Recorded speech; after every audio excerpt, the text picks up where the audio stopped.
So, okay. We appreciate your engagement with the MBA, and I appreciate your engagement as a business partner and also as a work friend. I really want the next 2 hours to be about us getting to know one another better, hopefully with lots of laughing, some good lies, and for us to do some brainstorming on new ideas so that we can make 2021 a very rewarding year for all of us.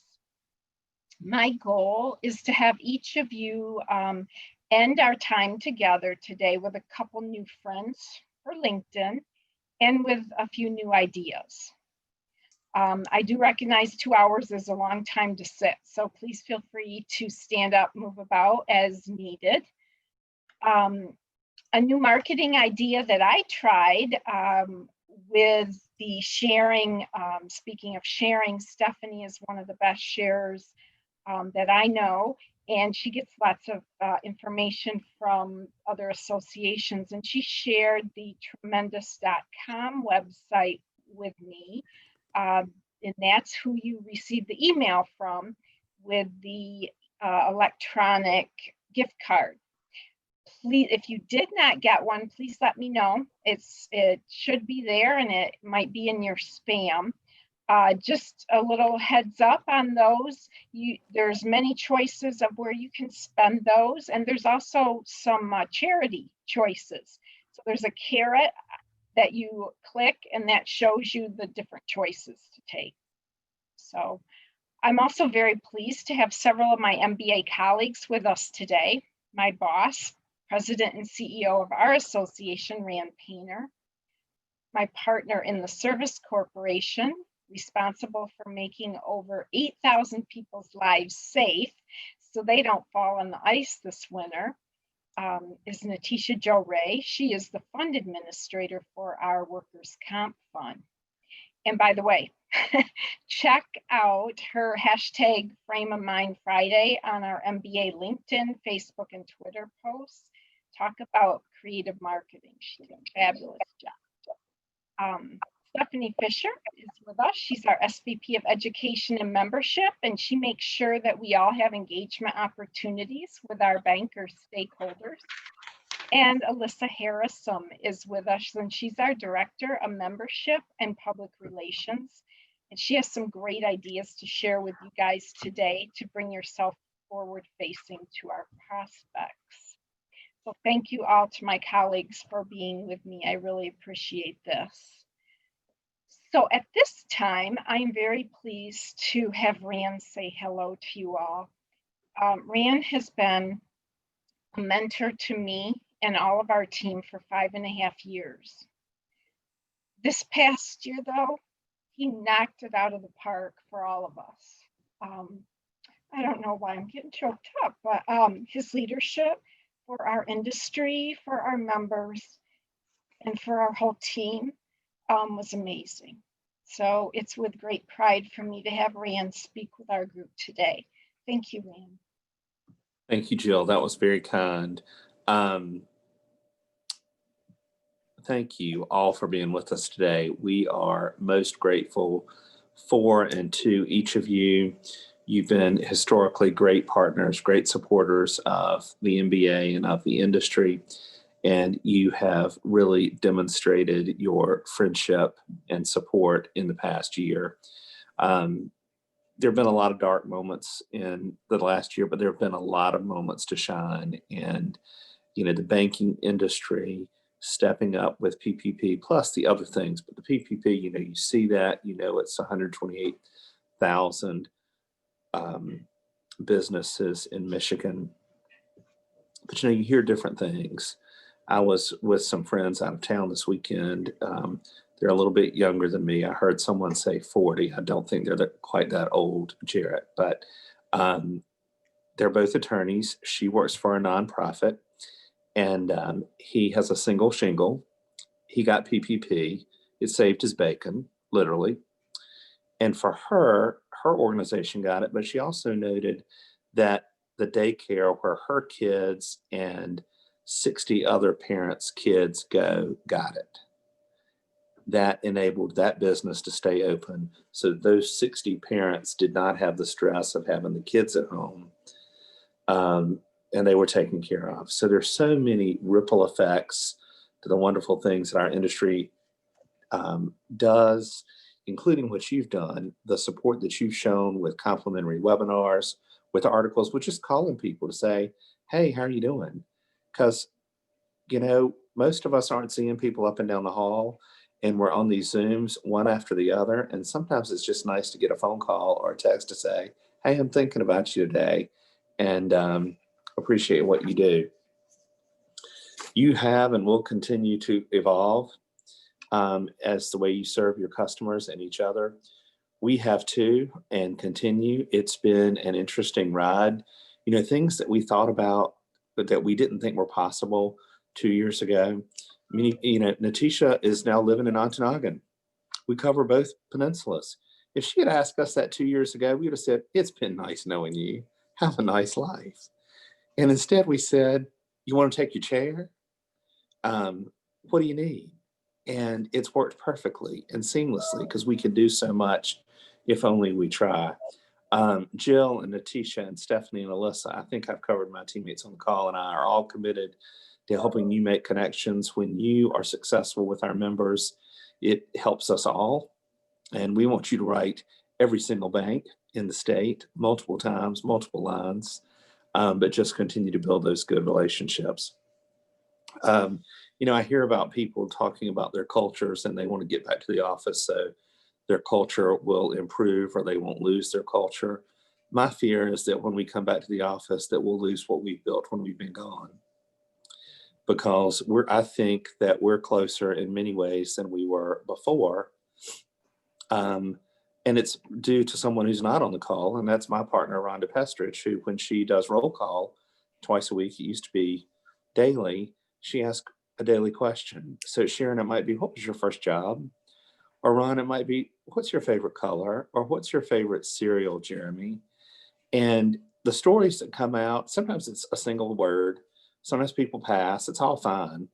But I've said this before. I wish that there was some way we could have captured all those answers for everybody, because it would be like the storybooks, that you do in first grade of things that happen all during the year. So you got a little biography at the end of the year. I mean, it would really be cool. But supporting each other, we realize, is important because it is stressful. It's also different, and we have different stresses in our lives that we had before COVID, but now we've got them at home. Some of us are working at home alone. Some of us are working at home with a spouse and 4 kids and trying to fight over the internet bandwidth and so forth. And we can't forget that we have the virus. Some of us have been sick. Some of us have had family who have been sick and died. Jarrett's the CEO just died, not of COVID, but a great guy, Aaron Gamewell. And Jarrett, we know that your work family is processing that. And I certainly had a great deal of love and respect for Aaron, and appreciate the gifts that he gave me of friendship. And those kind of things just make the rest of it seem inconsequential. But we have new beginnings. We had a new beginning today. As an association, we bring people together. That's what our new president is going to attempt to do. Some of us didn't vote for him. That's okay. Everybody who got elected didn't get voted on by everybody, whether it was a school class president or what have you. And my mom just sent a text saying that the COVID vaccine is now infusing into my arm. So that came across the top of my screen. So I apologize for that, but thank goodness she got the vaccine. The MBA is strong. We've got strong reserves. We've got a solid membership. We've had a very good year with doing things differently. A lot of that, a great deal of that, is because of your support. We know that things aren't perfect. Exhibits are hellacious. How do we do that to make it work for everybody? As you have ideas, continue to feed those to Stephanie, because we want to do when we're in person, we do everything we can to bring them to you. We want to continue to do that. We're figuring out the best way to do best in Perry and convention, and we'll have more on that in the days to come. We're looking forward to having you with us for those where it's applicable. We appreciate your time today. I've probably gone over my time, Jill, but thank you everyone for being with us. Thanks for all you do. Whenever you need us, just reach out. We appreciate you. Jill, back to you and thank you. Thank you, Rand. Appreciate your kind words. As we work through our networking event of 2 truths and 1 lie, please begin by sharing your name, your company, how long you've worked for your company, and then the city that you're actually in right now that you joined our meeting from. Then go ahead, share your 2 truths and 1 lie in any order that you wish. And when you're done, if all of us can put your fingers up to the number of which choice you're taking, number 1, number 2, number 3. Anyone on the phone that's not visual, go ahead and say it out loud. We'll see which number has the most votes, and then we'll have you reveal which one is a truth and which is a lie. So I'll go ahead and go just strictly on how my screen is set up. And Joellen, you are first. You okay with that? Yeah, I'm fine with it, Jill. Thank you. Okay. Yes, my name is Joellen Wright, and I work with Michigan Planners. And if you're not familiar with who we are an employee benefit agency that specializes in employee benefits exclusively, and we also have a retirement services arm of our agency as well. I am coming to you today from the great metropolis of Potterville, Michigan, which is an area that I've lived in for a long, long time. Oh, I was going to also say, back to Michigan Planners, that I've been with Michigan Planners for just about 3 years. All right. So my 2 truths and 1 lie. First, I have never lived more than 5 miles away from where Mom and Dad brought me home as a newborn baby. Next, I am the proud fur baby mom of 2 cats and a dog named Riley. And then third, my son has walked on the red carpet at the MTV Movie and TV Awards. That's it.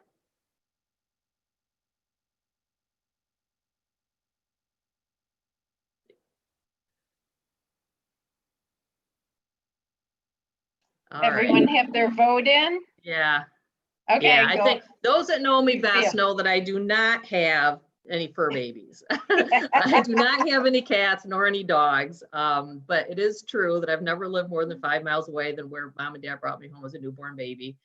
The man I married, 35 years ago was truly just a neighbor down the road. And, and I've settled literally just 2 miles away from where my original mom and dad's homestead was at. So all of that is true. Thank you, Joellen. That You're was welcome. great. Joe, you're next on my screen. Wonderful. Well, good morning, everybody. And I literally can say good morning because it's 5:46 a.m. Thursday morning here in Sydney, Australia. So that's where I'm coming in from. The MBA have spared no expense to bring the best talent to all of you. So it's Joe Mikuloff. My company is Grow Up Sales. So I provide sales and service coaching to bankers right across the US, Canada, and Australia. I've had a 30-year banking career, but I've had this business now for 5 years. So 2 truths and a lie. Well, you've all heard about the crazy wildlife here in Australia. So I'm going to use that as my theme. So number 1, I had a pet kangaroo when I was younger. Number 2, I've scuba dived with great white sharks. And number 3, I've been bitten by a snake. 1, 2, or 3? Pet kangaroo, great white sharks, or snake? Well, it's a mixed bag. Look at that. Everyone's all right. So all you folk who did number one, you're exactly right. You can't have pet kangaroos in Australia unless you're a zoo. But I have dived with sharks, and I was bitten by a snake when I was a young lad. So that's mine. Thank you. That was fun. Thank you, Joe. And I have to say you're a very good liar, so that's kind of scary. But just kidding. Sharon, you're next on my screen.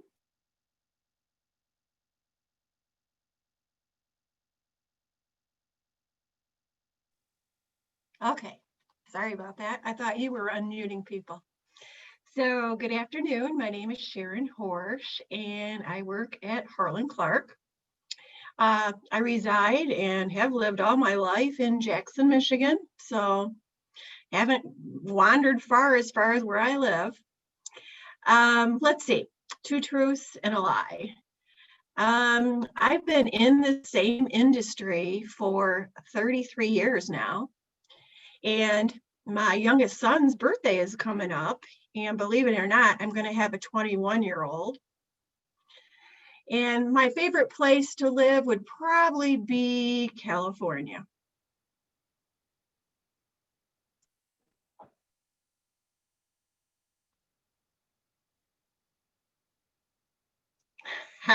You guys must think I'm really old or young.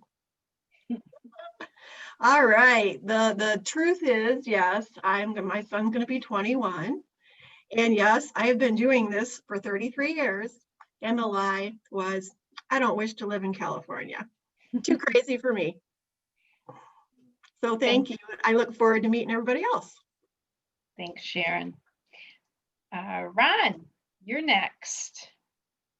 And I'll do that, Sharon. I will unmute people. Thank you for the idea. Good afternoon, everybody. Ron Brooks. I am with CRA Partners. We are a CRA organization, CRA being Community Reinvestment Act.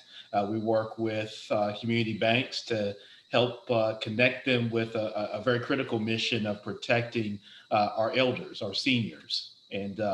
And we do that through an array of CRA programs and that sort of thing. And we're happy to be an endorsed partner there with the MBA. So definitely thank the entire MBA team. I'm here in Memphis, Tennessee. Someone mentioned about having kids. So my kids just went back to school. They did virtual school all of 2020. So there were 2 jobs I had last year that were unpaid that I no longer have. One being teacher's aide, the other one being IT support. So I've just got 2 fur babies here, Joellen, 2 Cocker Spaniels, and they're not the best co-workers. They kind of sleep through a lot of these Zooms. So they may have to see HR from time to time. All right, so I guess 3 things for me, 2 truths and 1 lie. All right, the first one is, number 1, I played pro basketball in San Antonio. All right. Number 2 is I built the largest Ferris wheel out of straws in the state of Illinois. All right. Number 3 is I would love to live in Hawaii. Wow. Yeah. Wow. Man, no takers on the playing ball, huh? Good grief. Man, I made it. God. I'm about to go off camera. And the reveal? The reveal is number 3. I have no desire to live in Hawaii. I love to visit, but I have no desire to live in Hawaii. So yeah, and just outside of Chicago, Illinois, when I was 6 years old, my dad and I built the largest Ferris wheel. We still have the newspaper article. 1987, we built the largest Ferris wheel out of straws there in the States. So pretty cool. He's an engineer, so figures. Wow. Very cool, Ron. Thank you. Thank you for sharing. That was great. Next up is Jarrett. Well, how's it going, everybody? Yeah, so I work for a company called SBS Cybersecurity. We provide risk management, risk analysis tools, products, and services in order for businesses to make more educated and intelligent business decisions on where to allocate funding and resources ultimately within their information security and information technology. I've been with the company a little over 6 years. Prior to that, I was director of technology for a venture capital firm out of Indianapolis. And prior to that, I was a process controls engineer for about 4.5 years.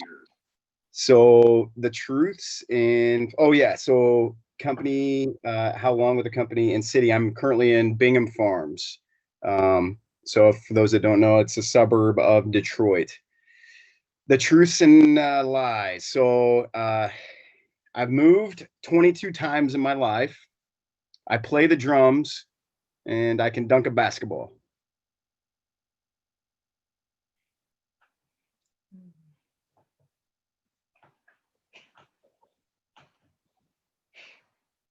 The reveal is I cannot dunk a basketball on a 9-foot goal.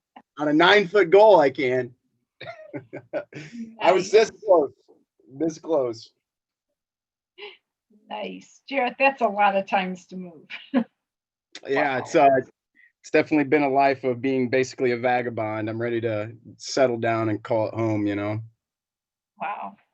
Well, we hope so too. So thank Yep. you. That was fun. Travis, you're next. I can't get you unmuted for some reason. There we go. I'm Travis Holdman.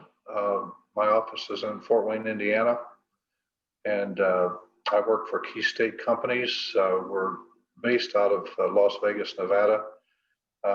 Right now, we're focusing on captive insurance companies. We set those up for banks. We are a licensed captive manager in a number of states across the country. We have a number of Michigan clients, banks that we work with, and it's a great risk management tool, and it's got a great tax benefit also. And appreciate all that the MBA has done to help us with the program. 2 truths and 1 lie. I was the 9th of 9 children in the family. I happen to be a state senator elected, and I went for a walk on the beach this morning. Wow.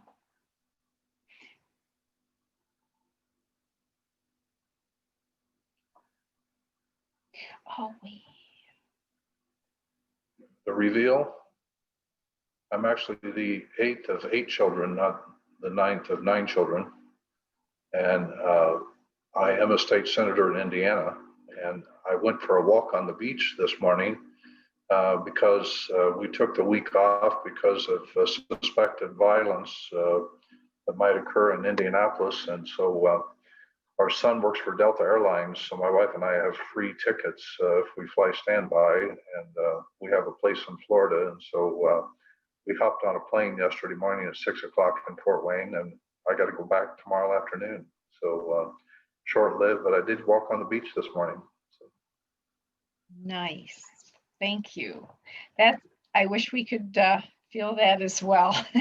I'm sorry. It's right now it's 68 degrees and sunny outside. It's beautiful. Oh, that's great. Well, thank you very much even more for being with us then, Travis. I appreciate that. Hey, next up is Jen.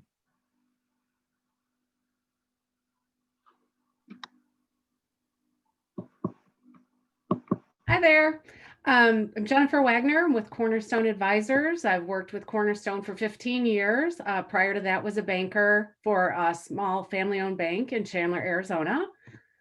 Cornerstone serves banks by negotiating contracts, doing strategic planning, performance improvement, pretty much anything to help a bank be more efficient or save money. And I'm in Phoenix, so it's 70 degrees and sunny here. So I apologize for that.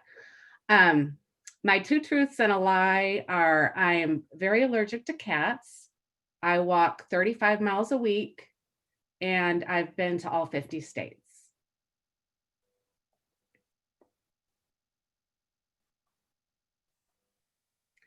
And the reveal is I'm not allergic to cats. Wow. That's quite a feat. That's amazing that you were at all 50 states.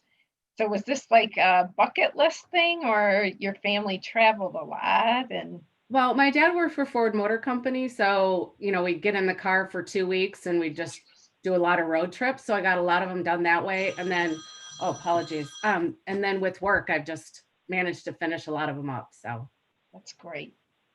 What's your Thank you. favorite state, Jennifer? I would say Alaska. Yeah, it was amazing. That's awesome. Well, thank you, Jen. Thank you. Andy, you're next. Hi, everybody. I'm Andy Rose. I'm with Synergy by Association, which is actually a subsidiary of the Oregon Bankers Association. So Jill's kind of like my industry counterpart. But I'm here representing Office Depot and Shred It, which are two of our endorsed partners that Michigan Bankers also endorses. I've been with the company going on 15 years, and I am sitting here in Salem, Oregon.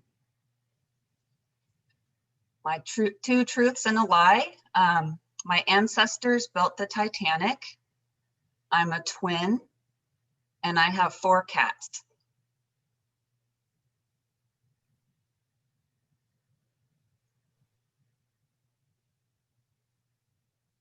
Okay, the lie is I am not a twin.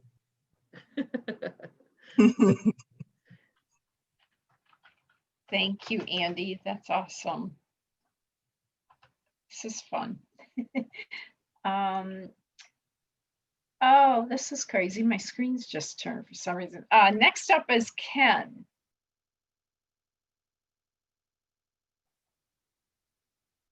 Well, Ken, can you unmute, please? Thank you. Okay. Thank you. Okay, I'm Ken Pinkney. I'm with IntraFi Network, formerly known as Promontory International Network. I actually live in Glendale, Wisconsin. I've been with the company for about almost 6.5 years. Prior to that, I had a commercial lending.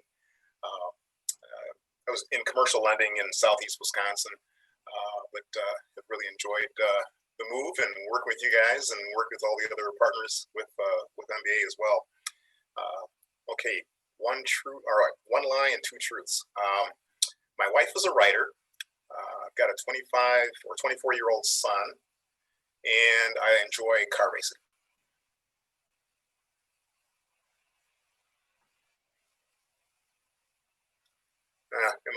It was too obvious. Yes, no car racing. Nice. Those are good. Thank you, Ken. Next up is Jeremy.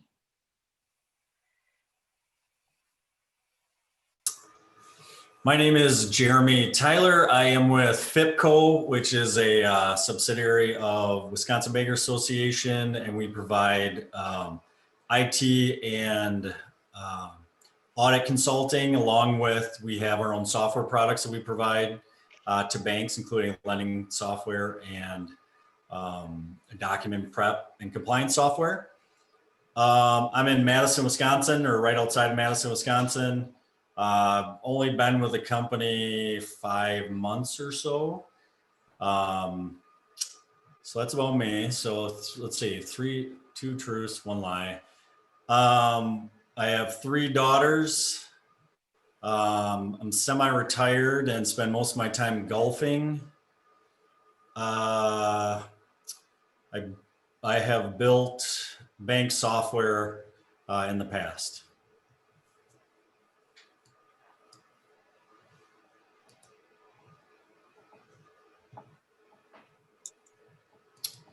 Unfortunately, I am not semi-retired.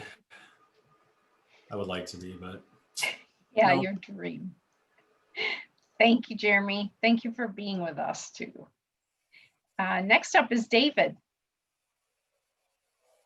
Hi, thank you. I'm Dave Garino, Managing Director of Key State. I work alongside Travis Holden here in our captive management crew. I recently, December 2019, joined Key State, and prior to that, I was with almost 23 years with Willis Towers Watson, leading their captive practice in North America. So thank you for having us. My two truths and a lie. My son played soccer in Gillette Stadium in Foxborough. I have jumped into Lake Champlain in January, February timeframe at least 7 times. And I was a high school downhill ski racer.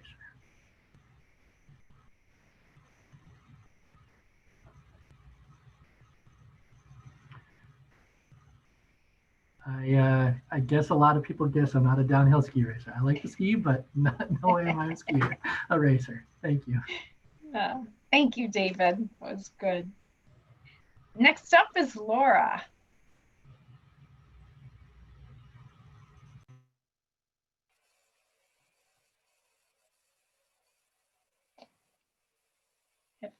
Can't unmute you there, Laura. Are you able to unmute? Okay. Okay, I was like clicking it and then you were clicking it and it wouldn't let me. So can you guys hear me?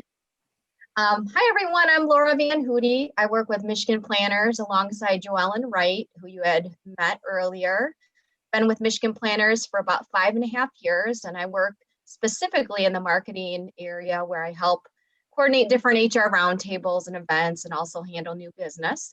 I'm really liking this game. This should be like a national game show. I'm trying to understand how to detect liars in the room, and I've been pretty satisfied with my ability. So, all right, so 2 truths and a lie. Number 1, I fluently speak 3 languages. Number 2, up until yesterday, I was blind in my left eye for about 5 years. And number 3, I have 2 adopted brothers.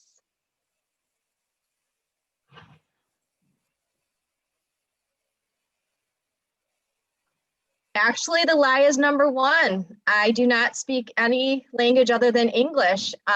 With regard to the blind eye, in 2012, I had a cornea transplant. And unfortunately, the way it healed, I had not been able to see. So yes, on Monday, I had cataracts. And for the first time in like 5 years, I actually could see, which caused a little confusion with my brain, because like when he took the patch off, you know, for not seeing and then seeing, you get discombobulated. So I almost didn't make it, but I'm happy I was able to, and I appreciate being part of this networking. It's been fun so far. So thank you. Thank you, Laura. Wow, what a great story. I'm so happy for you. That's excellent. Pam, you're up next, and I'm not going to touch the mute thing, so I'll let you do it. Woohoo! I'm being able to see clearly. Great proof. I'm so excited for you. That's beautiful. My name is... Oh, I forgot we have 2 Pams. I'm so sorry about that. Oh, yeah. Am I talking over someone? Nope. Go ahead. And then Pam Kelly, you'll be next. Thank you. Sorry about that. Okay, Pam Kelly. Thank you.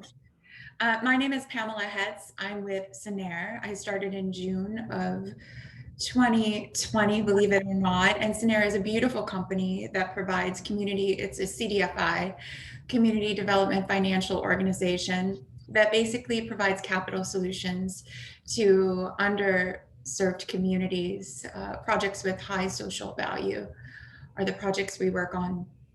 I reside here in Chicago, Illinois, and I live pretty close to Wrigley Field, if any of you locals know where that is. I wake up every morning and I eat steak and potatoes for breakfast. And I own a hula hoop and use it. And I'm also originally from Long Island, New York.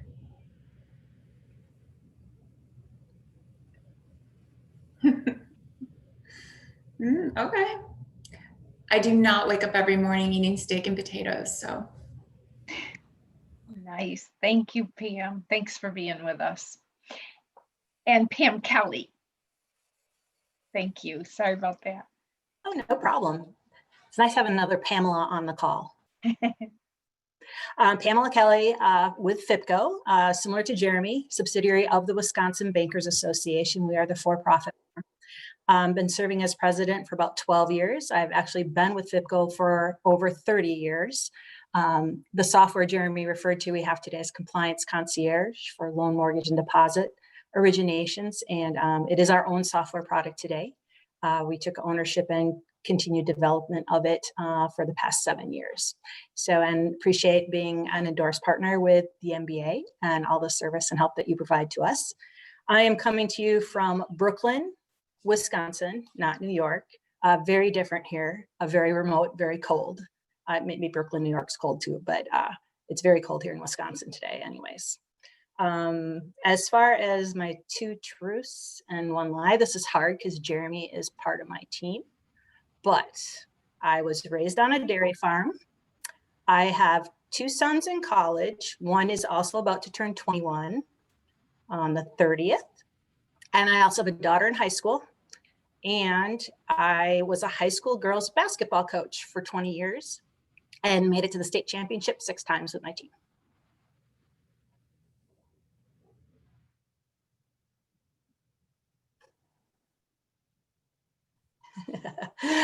Yes, the reveal is I only have 2 boys and no daughter, as much as I wish I had one.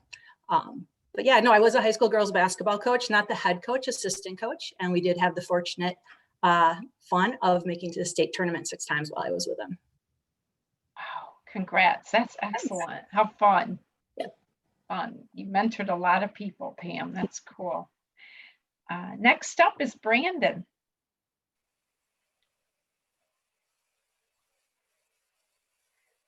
Well, it looks like it doesn't show me that you're muted, but I can't hear you, Brandon.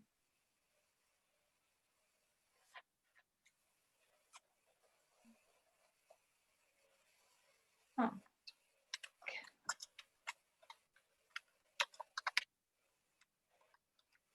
Can you try one more time saying something? No. You know what? We'll move on and come back to you, Brandon. I'm sorry. So Eric, you're up next. Hey, Jill, how are you? Good afternoon, everyone. I'm Eric Buckenmeyer with Interfi Network. I'm a colleague of Ken's, relatively new to the Michigan market. You, of course, know us probably better by our flagship product, Cedars and ICS. We help community banks. We're basically a deposit placement service, and we allow banks to offer their clients access to greater levels of FDIC insurance coverage, and we're also a major source of wholesale bank funding. And I reside in Richmond, Virginia, have for the last 10 years. My 2 lies and a truth. I had the opportunity to share coffee with Gary Larson, the same cartoonist for The Far Side. I won my 3rd grade spelling bee. I'm the champion. And I assisted with the removal of a lung.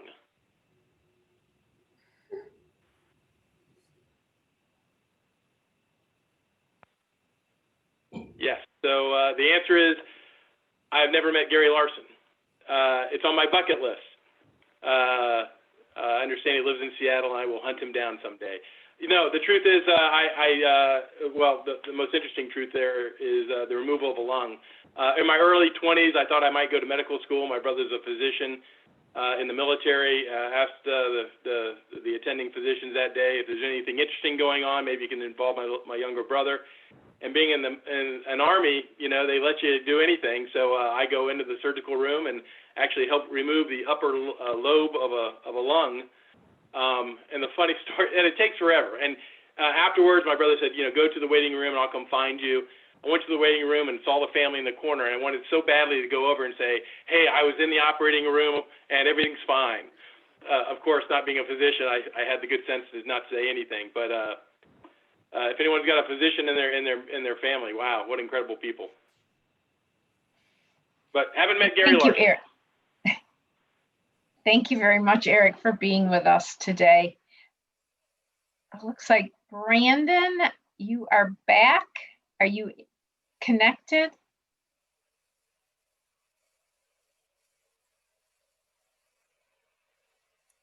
Okay. Maybe we'll have Ann go next, and then we'll work back to Brandon. I thought by joining late, I wasn't going to participate in this activity. Well, okay. We can move. You can introduce yourself if you want, and if you're not able. It's fine. Okay, I'm Ann Cox. I am with Harlan Clark, along with Sharon, calling on the community-sized financial institutions here in Michigan Been with Harlan Clark for about 7.5 years. Two truths and a lie, and a couple of you may have heard one of my truths before, so keep it to yourself until people guess. But I have run 4 marathons. I have driven a train, and I have a pet bird named Larry Bird.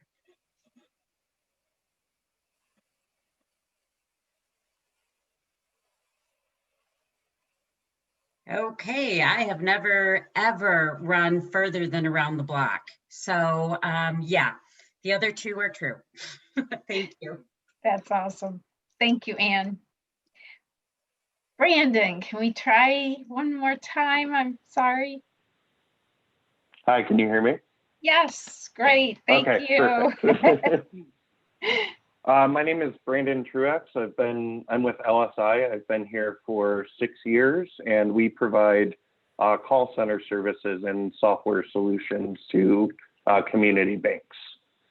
I'm here in Elgin, Illinois, which is about 35 miles northwest of Chicago. Our claim to fame in Elgin is we used to have a big fine watch factory. So if you've ever heard of Elgin watches, that's what was built here. My 2 truths and a lie. I got my start in sales in college selling jewelry. I have bowled a 300 game, and I'm ambidextrous, so both left-handed and right-handed.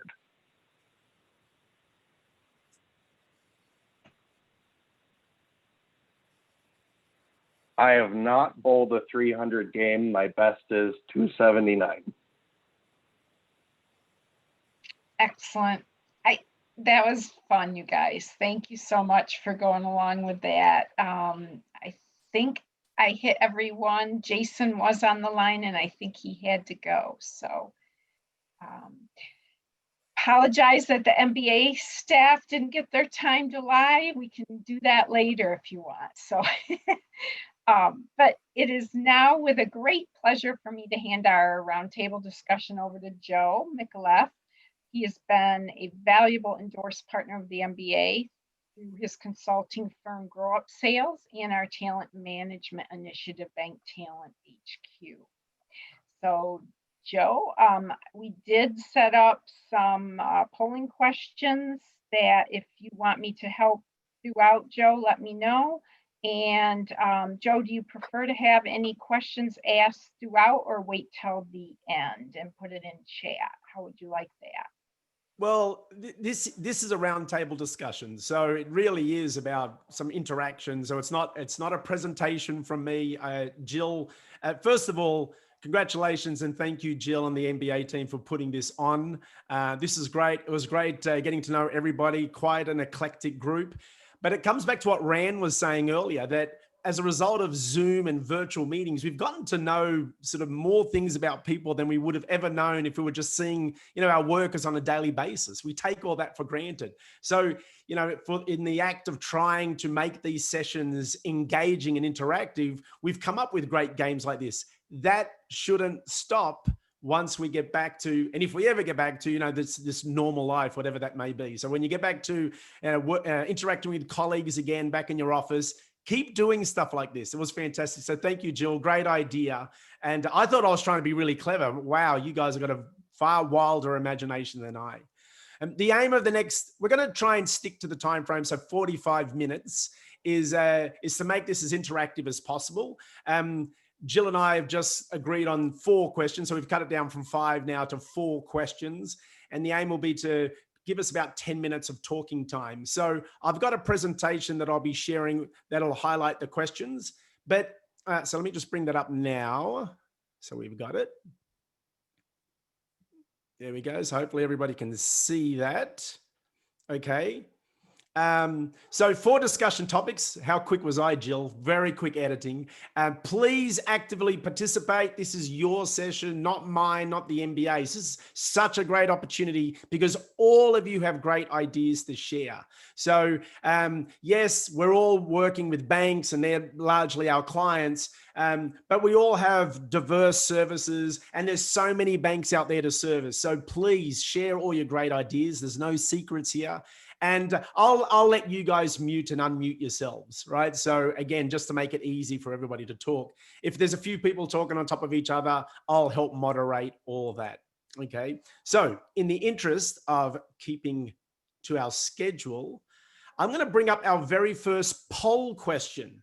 So I'm going to be sharing some polls. I think there's going to be 2 poll questions that I want you to answer. Please, all of you, please answer. You know, the answers are anonymous. So that's cool. That makes it nice and easy. So let me bring up the polling. So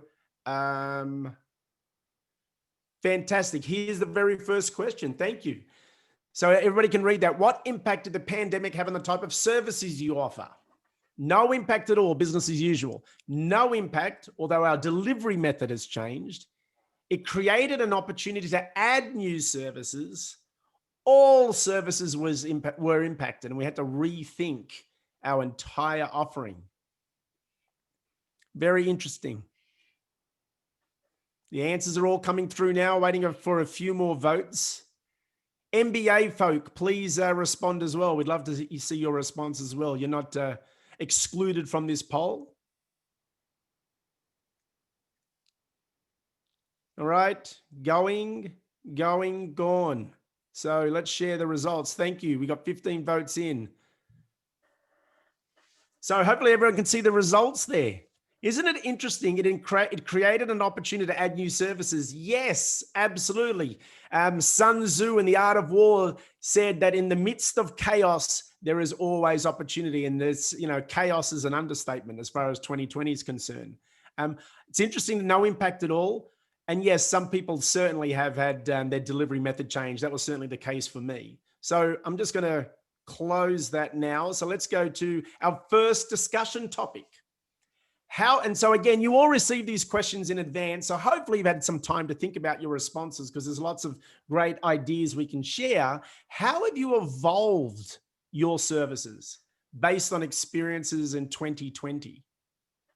How have you evolved your services? So Joellen, I might throw out to you, Joellen, since I know you so well, and I know you certainly would have evolved your services. How have you evolved your services in 2020? I'm going to stop the share here so we can see everybody's faces. Oh, here. Well, let me put my video back on. Beautiful. Hello again. Yeah. For me, the biggest change was using the technology platforms, Zooms, GoToMeetings, and so forth to deliver and to work with my clients. My style prior to the pandemic was to be face-to-face and in person primarily. And so, with that not being available to me, that, there was a new, I guess I can call it somewhat a challenge. It was a challenge at the beginning of last year for me to learn the new platforms and to learn how to stay connected and stay engaged with them electronically. Sure. And we're gonna talk about that in a moment, the connecting and how did we meet. Did Michigan Planners have to rethink some of its services? Or was it, and I don't know what answer you provided in the poll, and it's up to you if you want to share that. But, no, I don't mind sharing. I don't think we had to change our products or our platform. I mean, our employee benefits was solid, and the delivery of them continued to be made available, and was able to be delivered comfortably to our clients. It was really more about how we engage with them from my perspective, and maybe Laura might want to add a little more to this question as well from your perspective from our agency.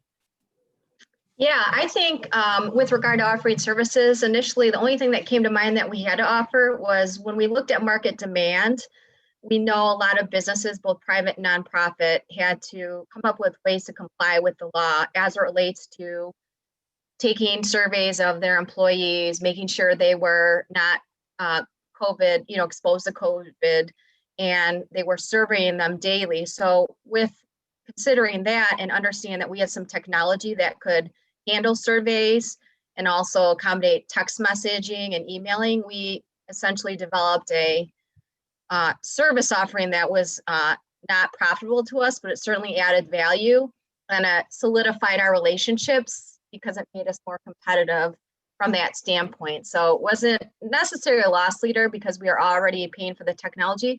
We just kind of created and took some time to really develop that and offer it to a couple of businesses.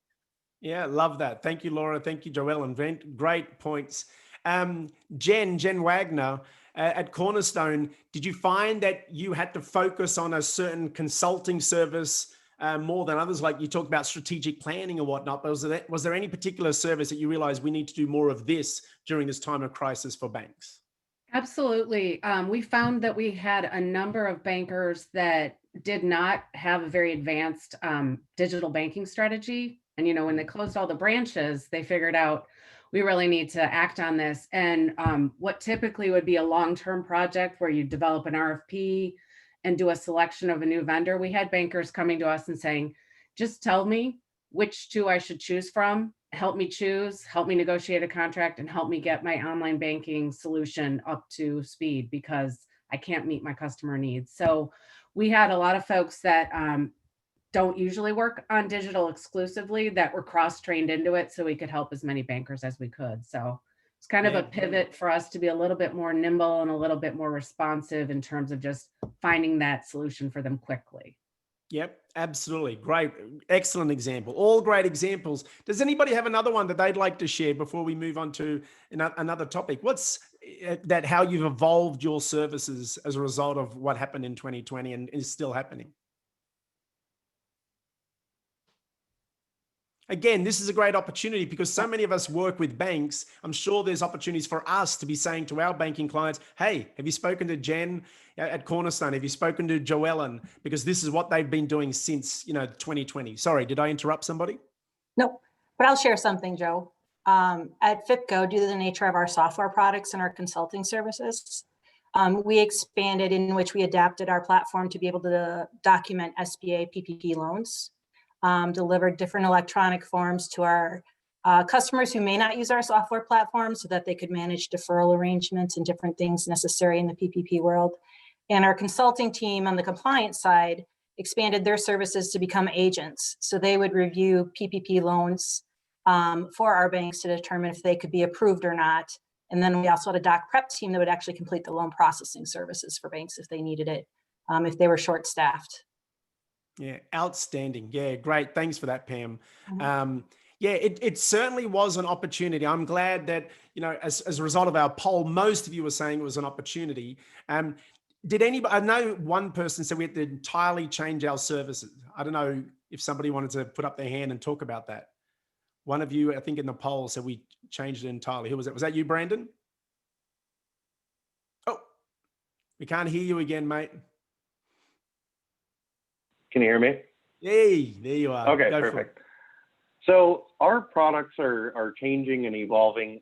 We had to send 75% of our staff to work from home, and we're a 1,000 employee organization, running a call center. So while our offering is the same for customer service assistance with banks and online application offerings, the bones of those things are still the same, but the work from home and kind of our strategy is different. For example, in feeding that demand, when there's stimulus talks and people are waiting on stimulus, we get 200% of the volume we'd normally see in a day. So really embracing the work from home and, continuing to do that, even as we get out of the pandemic, because, a year ago from now, our banks wouldn't have been as receptive to, us having a large percentage of our staff in a work from home setting. But and especially good opportunity going forward for us. Yeah. And especially in your game, Brandon, because I know a lot of people are getting home at night stressed about their finances. I need to call my bank. Well, can I call them now? So that 24/7 service that you guys provide is obviously, critical. So good stuff. Right. Thank you for that. Awesome. All right. So I'd like to move on to the next question, unless anybody's got, a burning service I'd like to share or a story that I'd like to share. Let's share stories, folks, because this is how we learn. So hopefully you're all taking notes from this. My little tip to all of you, this is one of my favorite slides that I've been sharing, how to evolve your services. So when thinking about banks, when thinking about your services, what problems are banks experiencing that you can solve? What problems did they really experience in 2020?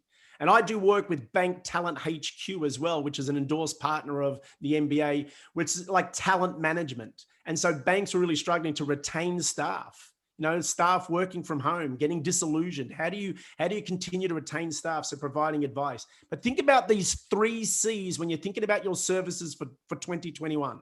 What concerns do banks have about vendors, people in your space, consultants, IT providers, all that type of stuff? What crimes are being committed by banks? I'm not talking about compliance issues, but what things are they doing inefficiently that you know you can help them with? And what's a crisis? Clearly, branch closures, the pandemic, who knows what's going to come out of this new election, but what this new president, but what crisis is impacting banks? So focus on problems that banks are experiencing and evolve your services that way. Awesome. All right, discussion topic number 2. And Joellen, you touched on this, which is awesome. So how are you connecting, meeting with your prospects, banks, maybe even your clients? We can include clients in that. So just banks in general in 2021. So let me ask you all, before we start talking about this, in the chat box, I'm assuming a lot of you have used Zoom, and you can hit the chat there below. Can you just share your responses? I didn't do a poll for this because I'm really interested in seeing people's responses. Are you finding it easier, harder, or the same when it comes to connecting or meeting with your bank clients? Is it easier, harder, or the same when it comes to connecting?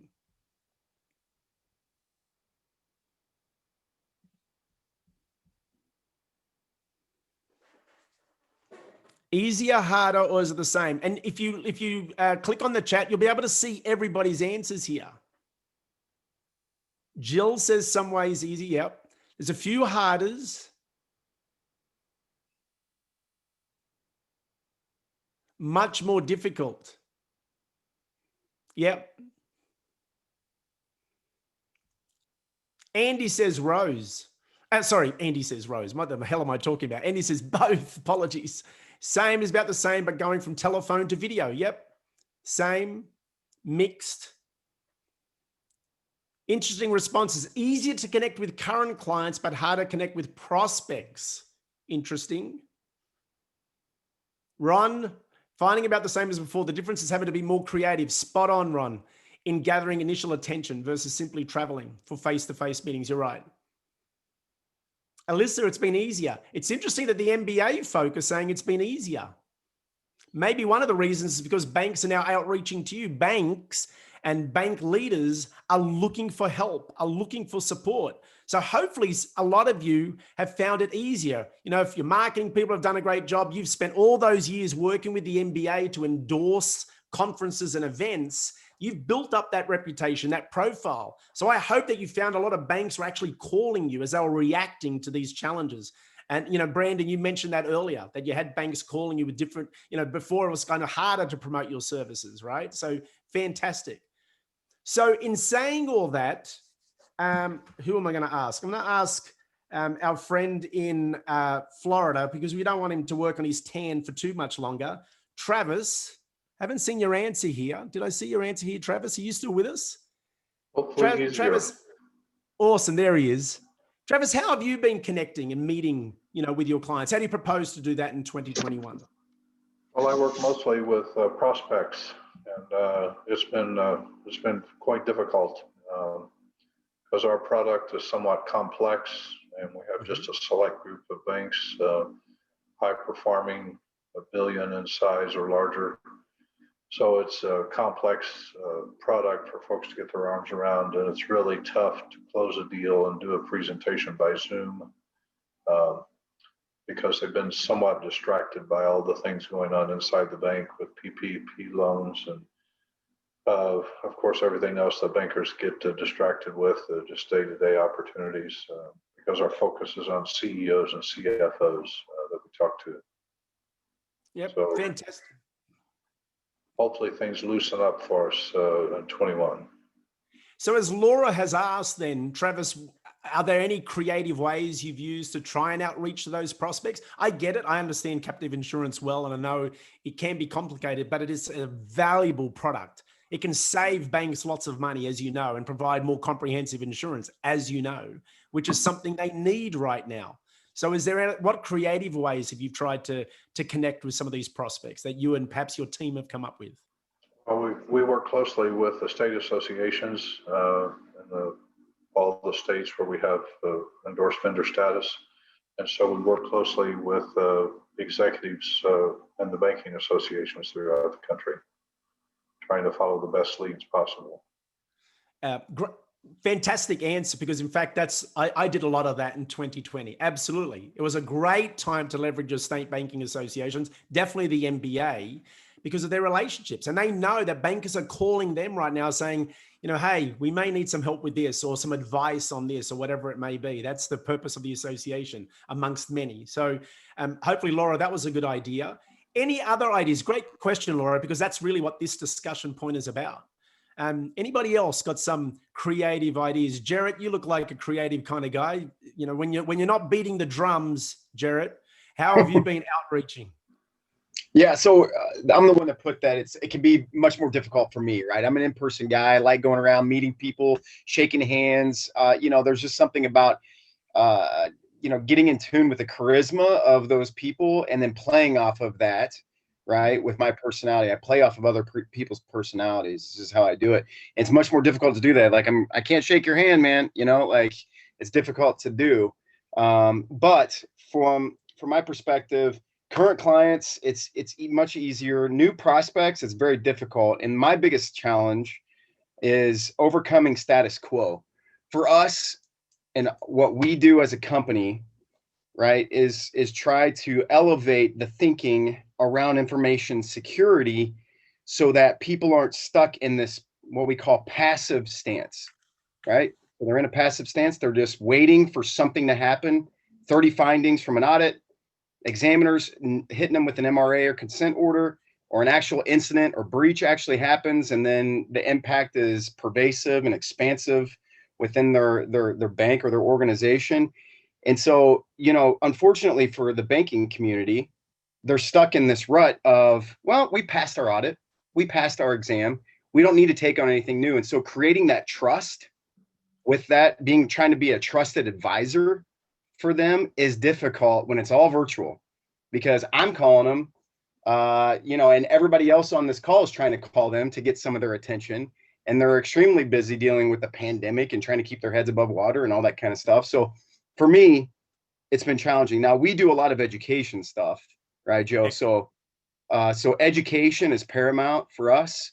And then I just kind of follow the coattails of our education and try to pick up the pieces that are left to scoop them up and sell them something, right? Provide a solution. I'm a solutions provider, Joe. Not a salesman. Yeah, correct. That is what we all are. Absolutely right. And you're providing, remember folks, we're providing solutions to their problems.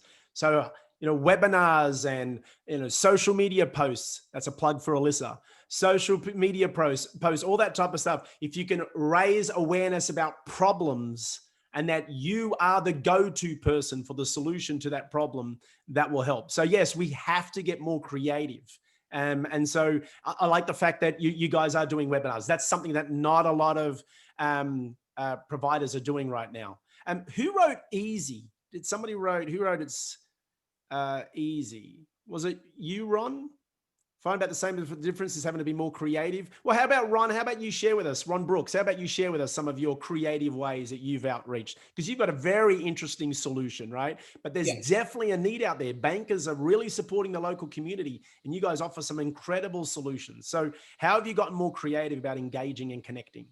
Yeah, Joe, I appreciate that. And I shared it kind of in the comments, but, real quick, here in Memphis, we have a local chocolatier that's world renowned. And, I was kind of thinking, I was talking with him, is how I could spice up the Zooms, right? Because, obviously, CRA is the sexiest subject you can talk about, right? And so, in doing that, what I found, very valuable was wine and chocolate. So what we do is Philip, who was the official chocolatier of the Grammys and all that kind of stuff. He's got a resume. We play football against each other. So there's a relationship.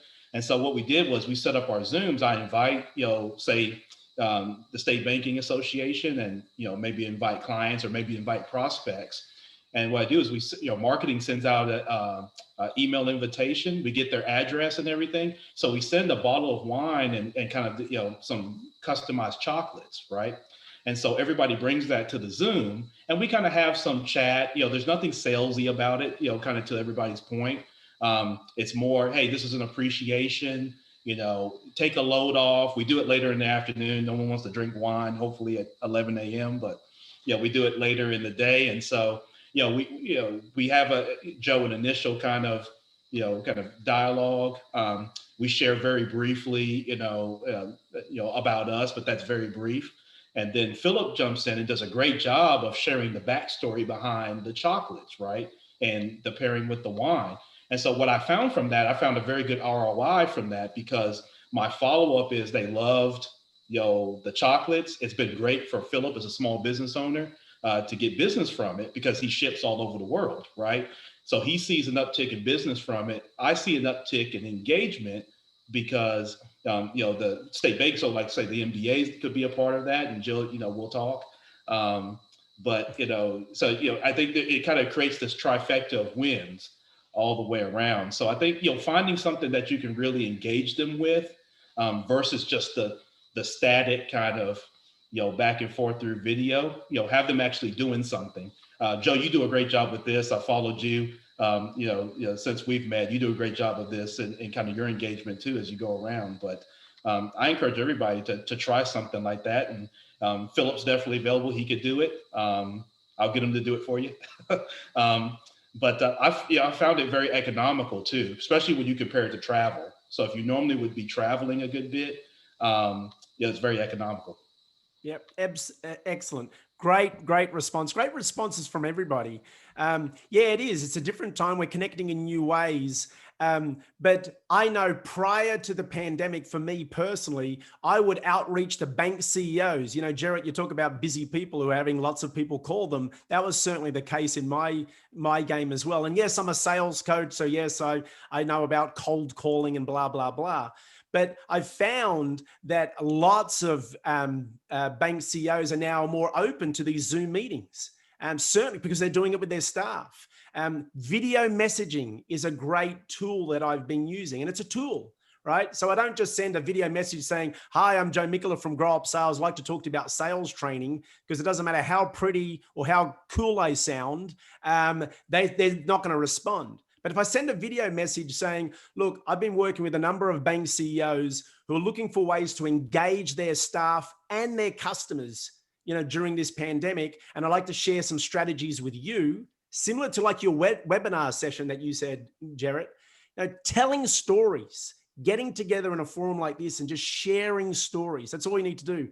It's not about selling. It's simply about, as Jarrett said, it's about providing solutions. But sometimes we need to pitch the problem. Right? Are they aware of what the problem is? Okay. So great comments. Does anybody have any others that they want to throw in? Because this is a great opportunity to share some ideas.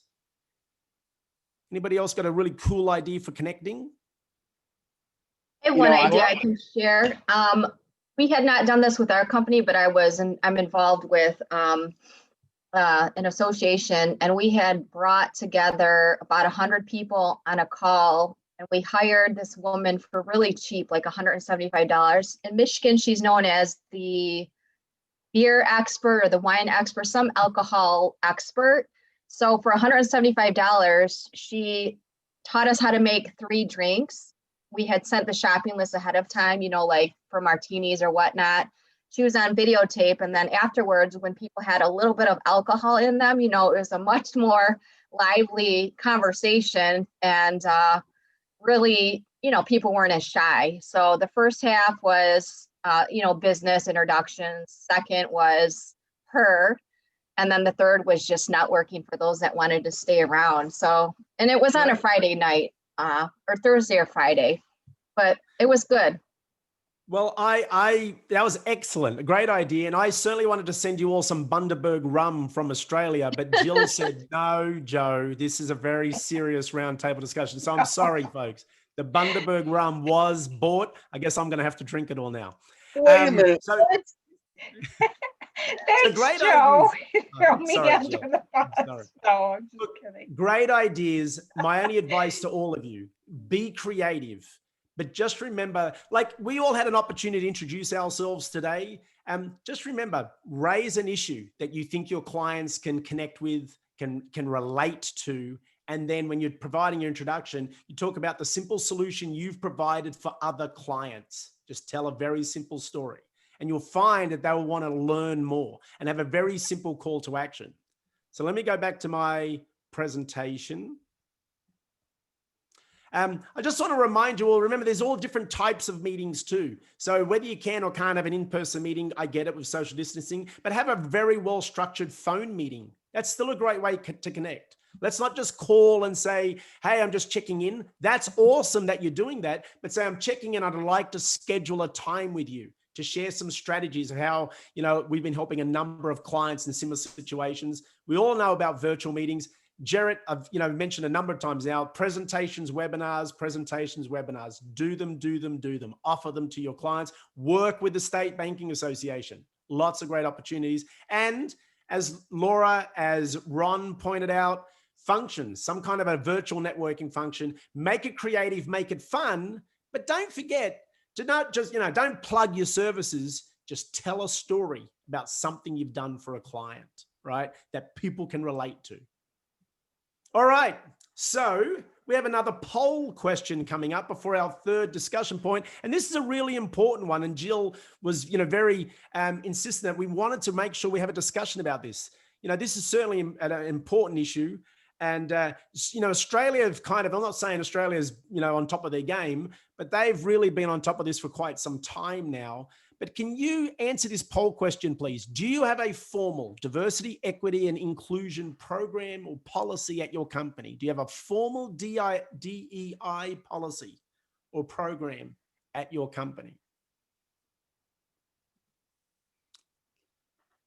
Pretty simple. Yes, no, currently developing. Okay, we're just waiting for a couple more responses.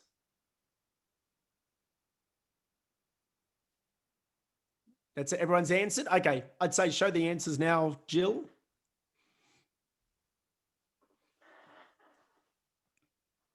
So, Natisha, are those results pleasing to you? What do you think? Unmute myself here. Those results are a good start. I think it's just come to a lot of attention of a lot of people, and people are trying to get started and not quite sure where to start or what to do. So I know with the DEI team that we've started at our state association, we're working to be that resource for how do I get started? What is this all about? What does it mean? So we want to be that education point for people so they can start their own program. Fantastic. Thanks, Natisha. And I know, you're all very passionate about it, and so you should be. So what I'd like to do is with our discussion topic number 3, for those of you who do have a DEI policy, please, explain how your company is promoting, your DEI policy. I'm going to stop the share there so we can see some faces. So for anyone that answered yes, we'd love to hear how you're promoting it at your company. Don't be shy. So, Pam. I'll speak a little bit about that. So the beautiful company that I work for, Sanair, 25 years old or young, depending on, I just turned 50, so that's young. But the company that I work for has, at a cellular level, has basically, just lived and breathed diversity, equity, and inclusion. And I thought that was super cool because I came from the Federal Home Loan Bank, which is a liquidity provider, and they had just assigned a member of the executive team right before I left who was responsible for diversity, equity, and inclusion. So I went over to Sanair. I realized just how much this is just part of the fiber of this particular company, Scenair. And so one of the things, first week on, I had participated in a roundtable seminar with, or a group with maybe 10 employees, a small group, where we talked about diversity, equity, inclusion. Then each of us was assigned projects. Like for instance, I, on a weekend, kind of grabbed the dog and took pictures in the neighborhood of, all sorts of flags that were flying. Black Lives Matter, there was a rainbow flag, there was everyone's welcome here signs. And then I had to basically speak to how this impacts me as a person. So we bring it. We also have individual goals. Like this year I chose to read 2 books. Obviously I'm living in Chicago, so I'm in the heart of a lot of civil unrest. And I grew up on, in Long Island, New York. So I was kind of I felt like I was part of a soup, right? But not everybody thinks the same. And so it's good that we understand that that's part of diversity too. So hopefully that's not too long of an answer as to what we're doing. But one of the things that Scenair does too is we serve underprivileged communities. So to me, even though things are complex and we need to deconstruct them and reconstruct them as service providers, there's never been a more important time to be invested in business and thinking about how we can reinvent ourselves, both as human beings and as companies. So hopefully that was helpful. Pam, what I love about that is that Scenair directly and indirectly can influence and help bankers, banks, I should say, with their DEI, right? So by supporting communities and leading by example, by sharing those stories that you talk about, at your company. So that's wonderful. So thank you for that. So can I ask, perhaps I can ask Jeremy or Pam Kelly, what about at FIPCO? Because I know, Jeremy, you said you were relatively new to FIPCO, right? So have you been exposed to it? Do they have a policy? Do they have a program? Have you seen it, from your previous organization? Have you suggested anything? What's your thoughts there? Well, I was self-employed for 10 years before this, so didn't have anything. So it was me and a couple of guys. At FIPCO, I know we've done some training. I'm still getting trained on things, so Pam might be able to let us know more what FIPCO has. Sure. Well, FIPCO being part of the Wisconsin Bankers Association, we do have a policy, and we are in the process with our board of directors, both the WBA board of directors and the FIPCO board of directors, developing our program and plan around that policy. So we're kind of at the start of the formality around the program. Yeah, excellent.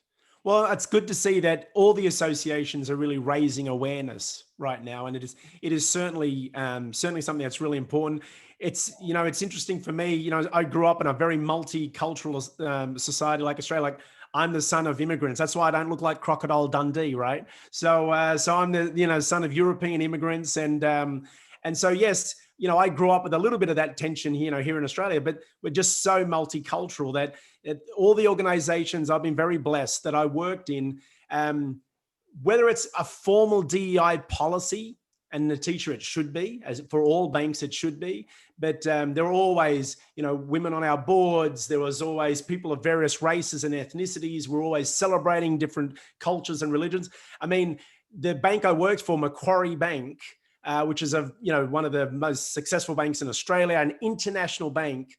Their previous CEO, who was the CEO for 25 years, just appointed his successor, and it's a Indian woman, right, who's been in Australia for the last 6 years. So it's incredible. This bank where this board of directors is definitely diverse, and certainly when I worked in Canada, I made sure of that as well. So that's great.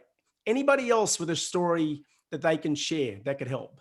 Jill. Joe, I wanted to share something. We put out a marketing piece the other day for an endorsed partner, and within minutes, I received an email back from a banker asking for the information on the company's DE&I policy. Yeah. That is definitely something that the banks are very in tune to. And I sat on a forum yesterday on DE&I, and they said that this will be a way to promote and market yourself against your competition on what your company is doing in that regard. Yeah. Excellent point. Excellent point. Because it's certainly getting lots more attention, and we have our first female vice president. Isn't that amazing? And I do say we. I'm a few months away from getting my citizenship, so so just in case I didn't mention earlier, I actually do live in the US in Cedar Rapids, Iowa. So, but the reason why I'm in Australia is because I had to escape because we just had newborn twins about 3 months ago. So I said, "See ya, honey. I'm off to Australia." So hopefully I'm still married when I get home. I'm joking, Anne. I just saw Anne Cox go, "Oh, how could you do that?" My mother-in-law, why do you think I live in Cedar Rapids, Iowa? The whole family is living at my house at the moment, aunts and uncles and everything. Anyway, so to get back to a serious point, it is, really important. So before I move on to our last discussion point, does anybody else want to add something? A great point, Jill, by the way. Thank you for sharing that. Anybody else proud of what your company is doing and how you're promoting that? Well, I love the fact that we have a diverse group here today. So that's a good reflection. Anne, you were going to say something? Anne, I don't want to stop you. Yeah, well, once you said anybody else proud, I'm extremely involved in Harlan Clark's diversity program. I have been for years, but we are now at a point where when we bought Velasas, which several of you are familiar with Velasas, it doubled the company's size. So we had to incorporate what they were doing, what we were doing. And now we've got more companies. We're trying to have one common, I guess, goal group, but we've got so many companies that we're trying to work with. So it's been a challenge, but it is something that is extremely important to our company. And we've been throwing a lot of resources at it and giving it a lot of attention. So I think that right now we're very much in our infancy, but we will certainly continue to grow. Yeah, absolutely love that. Thank you for that. Thank you for sharing that. Joe, I'd like to butt in and just say for anybody here, share, if you could share with the association things that you're doing, even if you're getting started. We want to get that out there and get your stories out there and share, so people don't feel like they're alone, like, oh, we're way behind. Everybody's trying to do the best they can. So we really want to work on getting the story out. So if you have anything, I know Stephanie and Alyssa are always looking for articles and people to share their story. And even if you think it's something small, send it to us. We'd love to get the word out.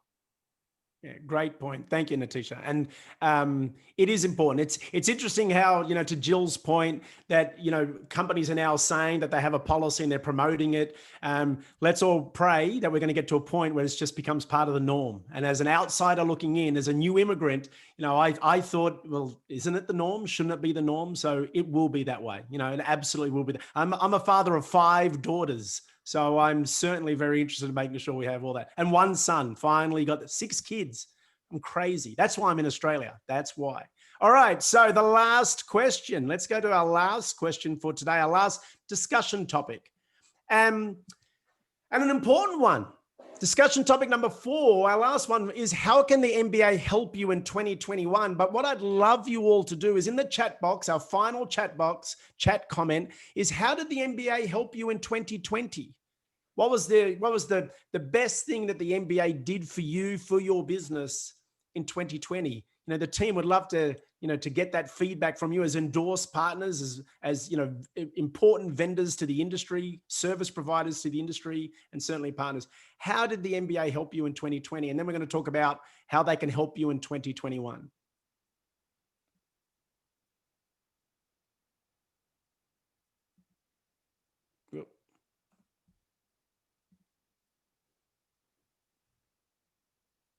Okay, so partnered on a webinar series, Jen. Yeah, that's excellent. Great way to do it.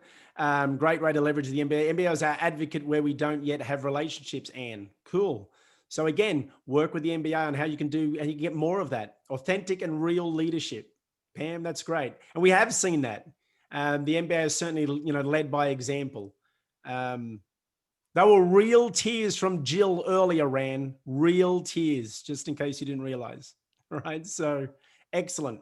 Educational opportunities. MBA has consistently supported our brand and service offerings. Great.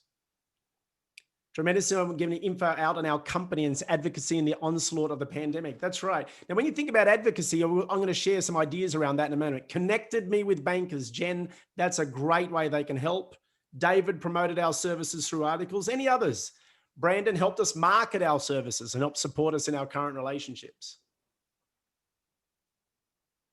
So yes, the MBA does a great job of promoting your services, which is great. And you'll see that all over their website. Certainly see that at conferences and events, even in these virtual events. And they've done a great job of reinventing their events. Stephanie, awesome work in reinventing, your events and getting virtual, and making sure there's opportunities for all of you. But what about 2021? What are you looking for from the MBA to help you in 2021? I'm trying to see who I haven't reached out to yet. Ken Pinkney, you there? You still with us, or have we lost Ken? I think we may have lost him. All right. So what about Eric? I know you're both from the same company. Maybe they had a company meeting. I think they've left us. That's all right. That's okay. So I'm going to throw this out to everybody because I've pretty much asked everybody, I think, at this stage. David, I haven't asked you. I'm sorry, mate. How could the MBA help Key State in 2021? Yeah, thanks, Joe. I think Travis mentioned it earlier. My colleague, that as we advance into 2021, connecting with the banks, the CEOs, CFOs, we've seen some successes with other banking associations having a seminar promoted by the MBA or association, and we're focused. Like with the captives, we look at $1 billion to $12 billion bank sizes. So for us, a shotgun approach, it doesn't really work, but it's that promotion. And I know, Rand, I know you probably know Josh Miller pretty well, and he always talks like, oh, we right now we have a Michigan bank that's a prospect, and we're like, hey, Rand is at the top of our list to talk to the CEO or the leadership of that bank. So continuing in that aspect, that's where I think we see the opportunity in having the MBA support us in our captive strategies and growth strategies. Yeah, fantastic. Great stuff, David. Thank you. And now we're going to hear more from Alyssa and Stephanie about how the MBA can help, but they want to hear from you. Now, Ken, I apologize. I do see that you're on, but I'm not sure if you were able to unmute yourself. So Ken, at any point in time, if you want to jump in somehow, that'd be great. Anybody else though want to share their thoughts? Hey, Joe, real quick. Again, it's the relationship for us and in the MBA has been tremendous, to say the least. From the time I came on board, Rand, Stephanie, Natisha, Jill, Alyssa, the entire team has been tremendous. I think something to maybe throw out there for us to consider, some more, is how all of us here, is there, and I know we all got different focuses, but all of us want to be able to provide services and help banks, be just a little bit better and solve those pain points. So, is there ever an opportunity for some of us to maybe, I don't know if partner is quite the right word, but maybe almost like a bundle approach, right, where it makes sense. I hope everybody knows where I'm going, but I think as everybody, decision makers in banks are busy and they're getting calls from all of us, right? However many of us that are on here. If there's ever opportunities, I guess, where the MBA could kind of serve as a conduit for a couple of us to kind of jointly kind of approach, again, not without, a bunch of sales and kind of overload with information, but, where it makes sense. Just something that came to my mind is, something to chew on, maybe down the line is, how the MBA could be a conduit in that space, again, where it makes sense and that sort of thing. Jarrett, I saw you unmuted yourself. Jarrett, did you want to respond to that? Yeah, I was actually going to kind of play off of that and kind of say, first of all, I agree. Like, you guys do a phenomenal job at the MBA. You really do. So that, first and foremost, I was thinking though, just kind of brainstorming on that a little bit. I know you guys do a lot of marketing of our services through online and email. Do we do much snail mail stuff, like as a package of all the endorsed partners? Like, here's all the endorsed partners, bam, bam, bam, bam, almost like a binder, right? And they can flip through Like, is there anything in this endorsed partner binder that makes sense for us currently, right? And so, something like that. I don't know. I'm just throwing it out there. Like, they get bombarded with so many emails and so many cold calls every day that so many things just get lost, in translation, right? And so it's like, well, maybe we should go back to the old method, not necessarily the wax seal, but you know what I mean. Well, Garrett, I think I think that's spot on. I was going to add that it's something along the lines of I'll use me for example. So if I get make headway with the bank, so Jill and I make headway with the bank, and they get involved in CRA partners, and Garrett, you want to meet that bank as well. Well, I've kind of not to say king of the hill, but I've kind of gotten first off. I've built the relationship, right, and so I've got that communication. Does it make sense to leverage my relationship that I've been able to build with the help of the MBA for then, hey, by the way, here's what Garrett has to offer, and maybe how that bundles some type of way.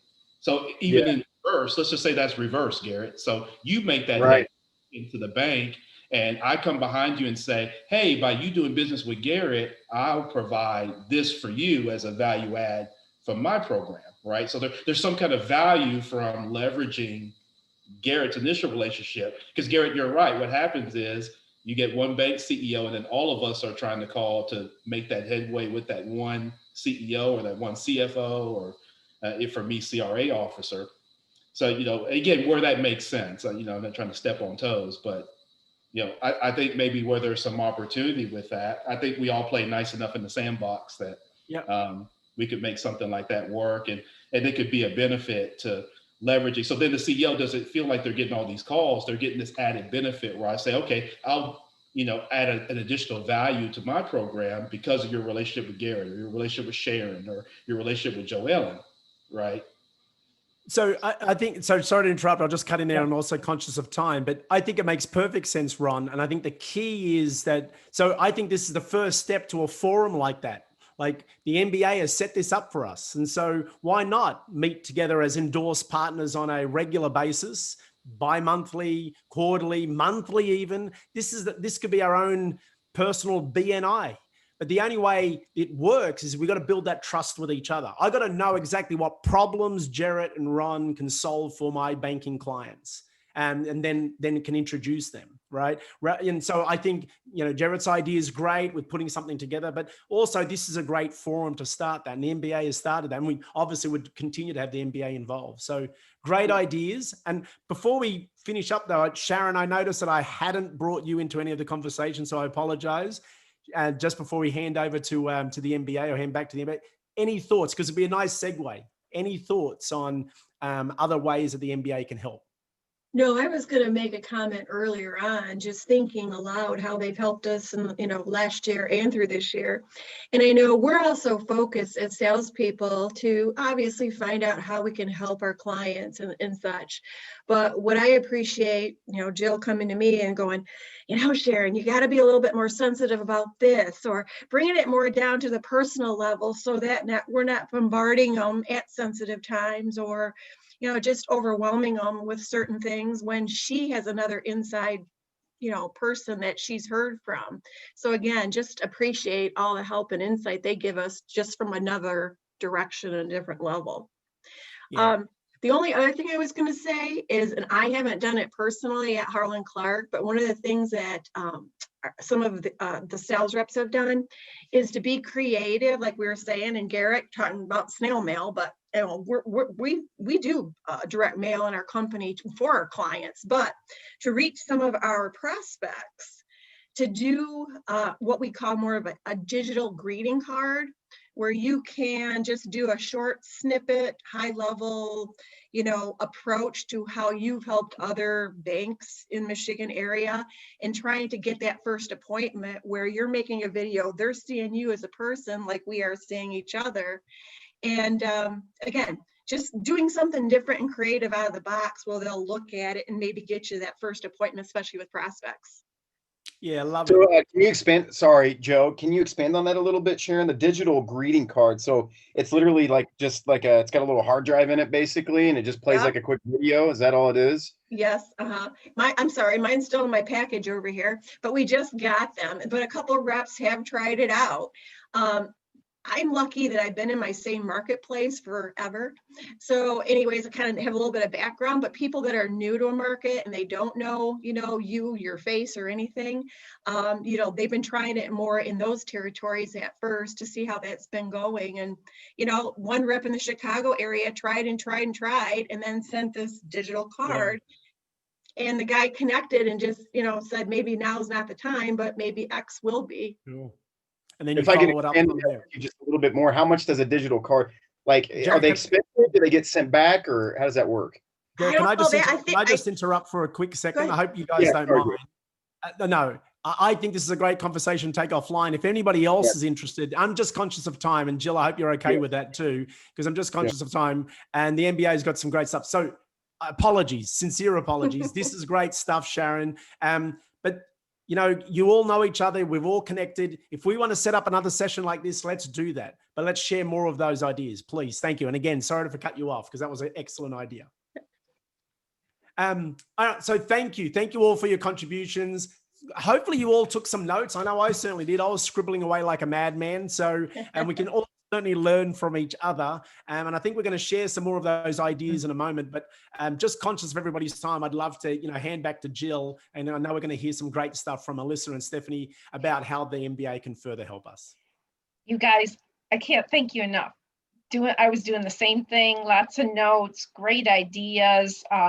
Some of it made me think of a Service Corp retreat that we did a couple of years ago in front of our board, and we brought the opportunity for partners to go. And I know I can think of a few connections that were made from that retreat that had not been able to happen before, that now these people are customers with our partners. So great stuff. I really appreciate everything shared today.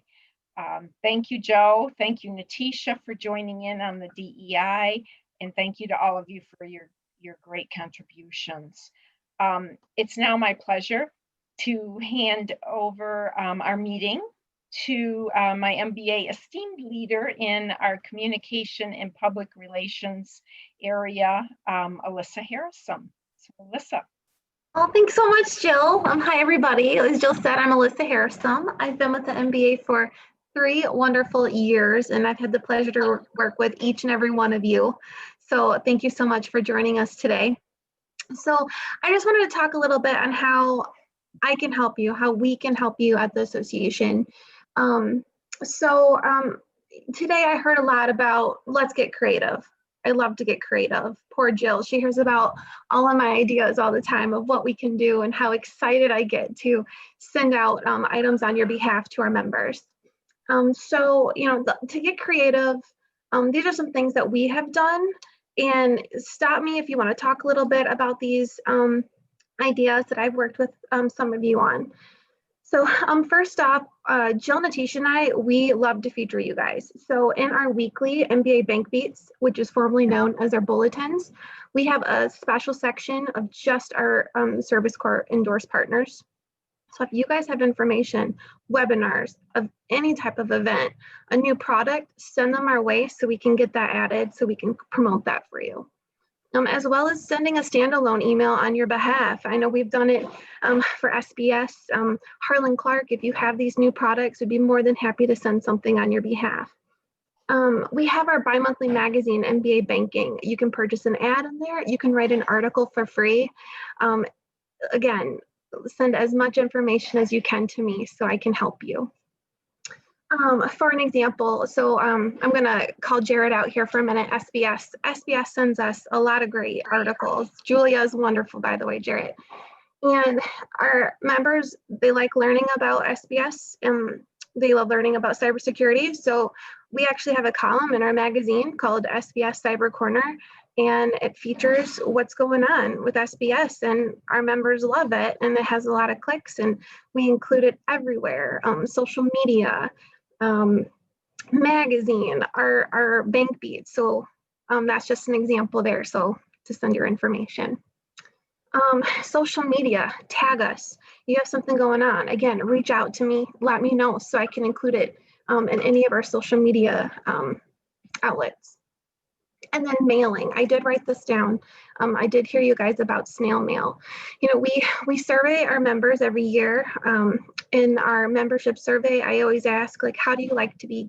What do you like? What's your communication? Do you like emails? Do you like things in the mail? And many of our members have said, hey, let's get away from snail mail. Let's get some emails. But if you guys are interested in something like that, I'd be more than happy to talk with you and we can put together some sort of campaign. And then lastly, I did write this down while you guys were talking. What about testimonials? You know, if you have any testimonials from our bankers, send them to me. I can add them to our website, shoot them out on social media. If I talk to a lot of our bankers, I can always, you know, speak on your behalf. So that's some things that I can do in communications. If you have any ideas or say, hey, Alyssa, I want a corner or something like that, let's for sure talk and I'd love to help out.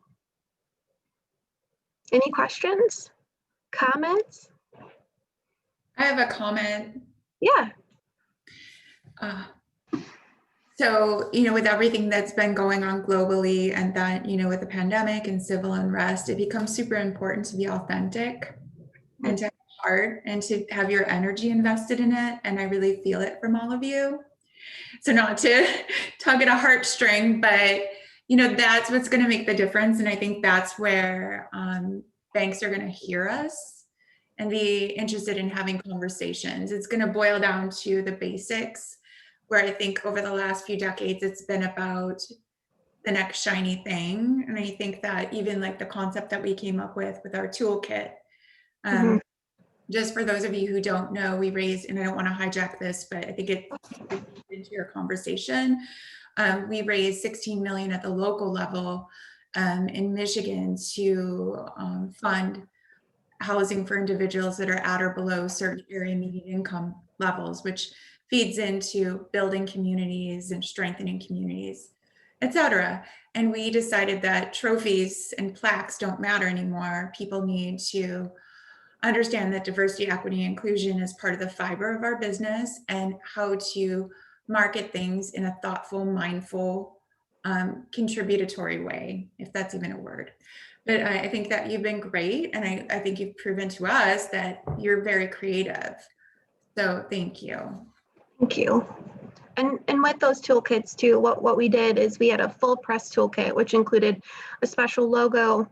It included a press release, social media posts for Twitter, because you know Twitter has a certain character limit, Facebook, Instagram graphics. So that's something that we can help all of you out with.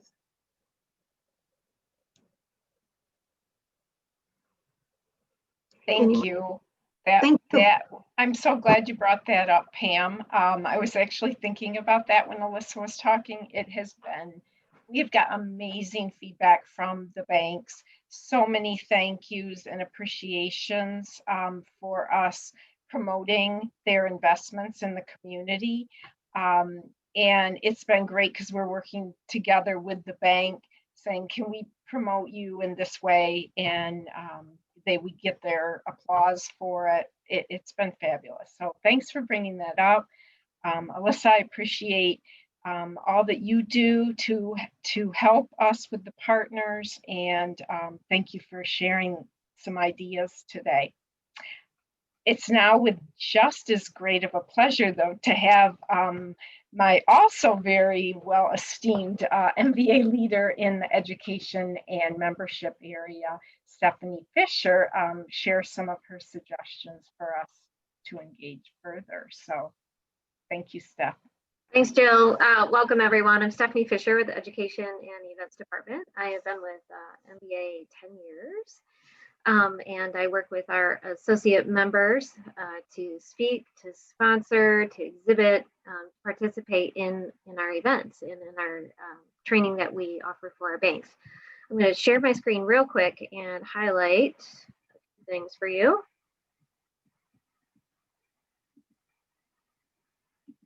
All right, Jill, can you see that okay? Okay, awesome. So most all of this has been covered, so I'm not going to spend a lot of time on this one.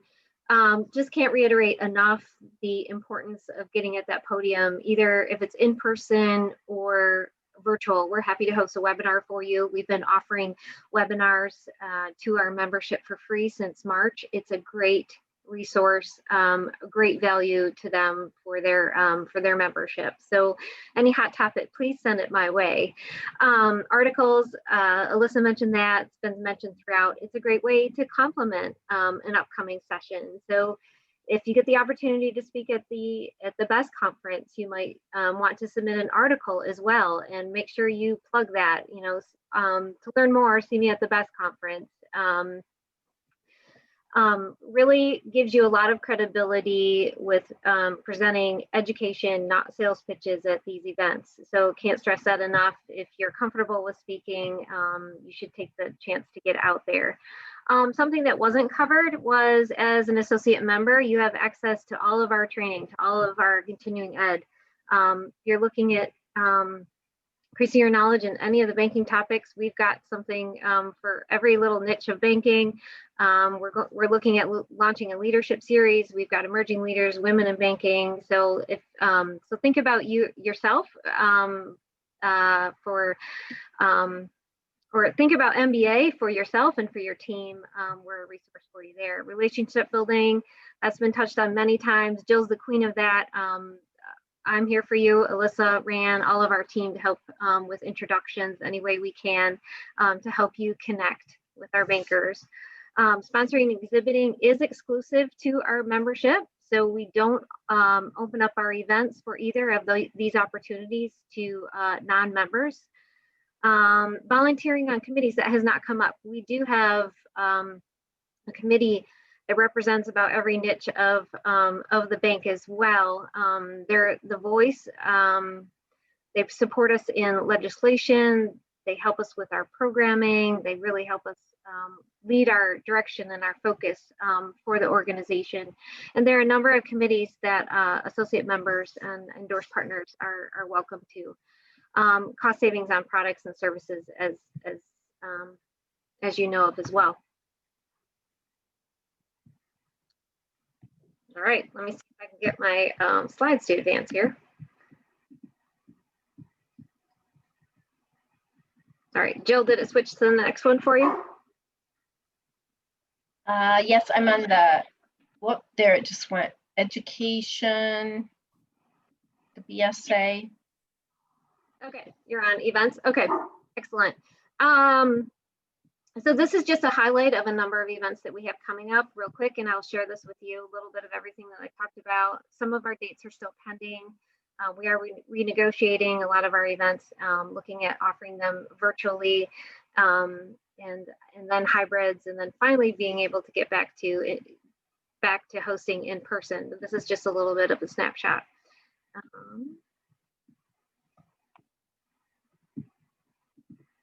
All right, which one can you see now? It's blank, a blank screen. Okay, I think I'm gonna or blank slide this out real quick, and I'm not sure why it's not. 1 second here. Not participating very well. Hold on a second here. Sorry for the delay. I have to quick share a story about Stephanie, and I'm sure anyone that knows and works with her very often knows that Stephanie does not know the word no, N-O. It is not used. She can figure out how to make anything happen, and like, even if you ask a question and I'm sure she's inside thinking, oh my gosh, what are they talking about? She comes up with another idea and you don't feel that she's thinking that you're crazy. Oh. But no, Stephanie will do anything for anybody. She's awesome. Oh, you're very kind, Jill. Happy to help out any way I can. So hopefully you can see the BASC conference. Sorry about that delay. Nope.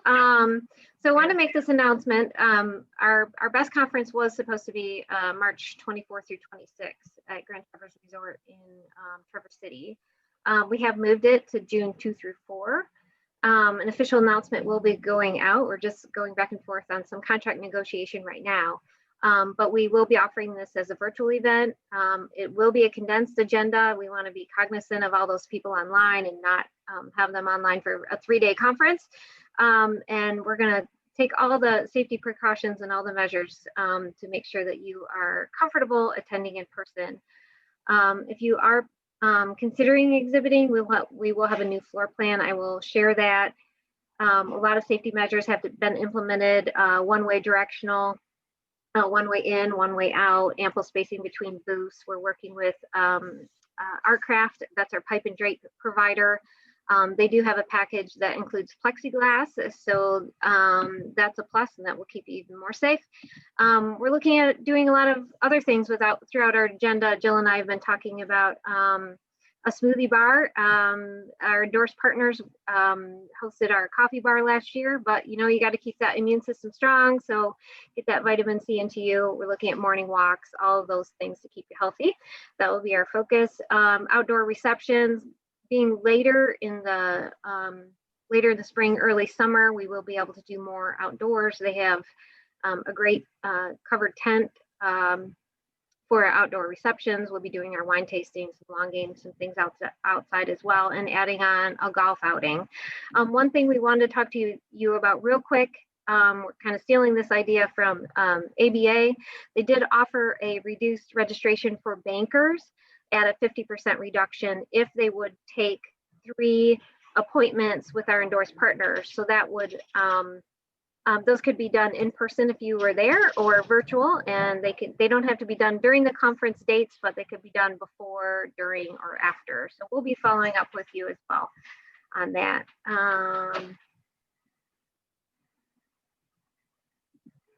Sorry, I am not sure why my PowerPoint doesn't want to participate here, but I'm just going to talk through these slides here real quick. So the next one you should see is, should I exhibit? I know there's a lot of cost factors when you're deciding which event to attend. We're happy to work with you and make sure that your target audience will be there at that conference. We can send you past registration lists, existing current registration lists if you're considering attending or not.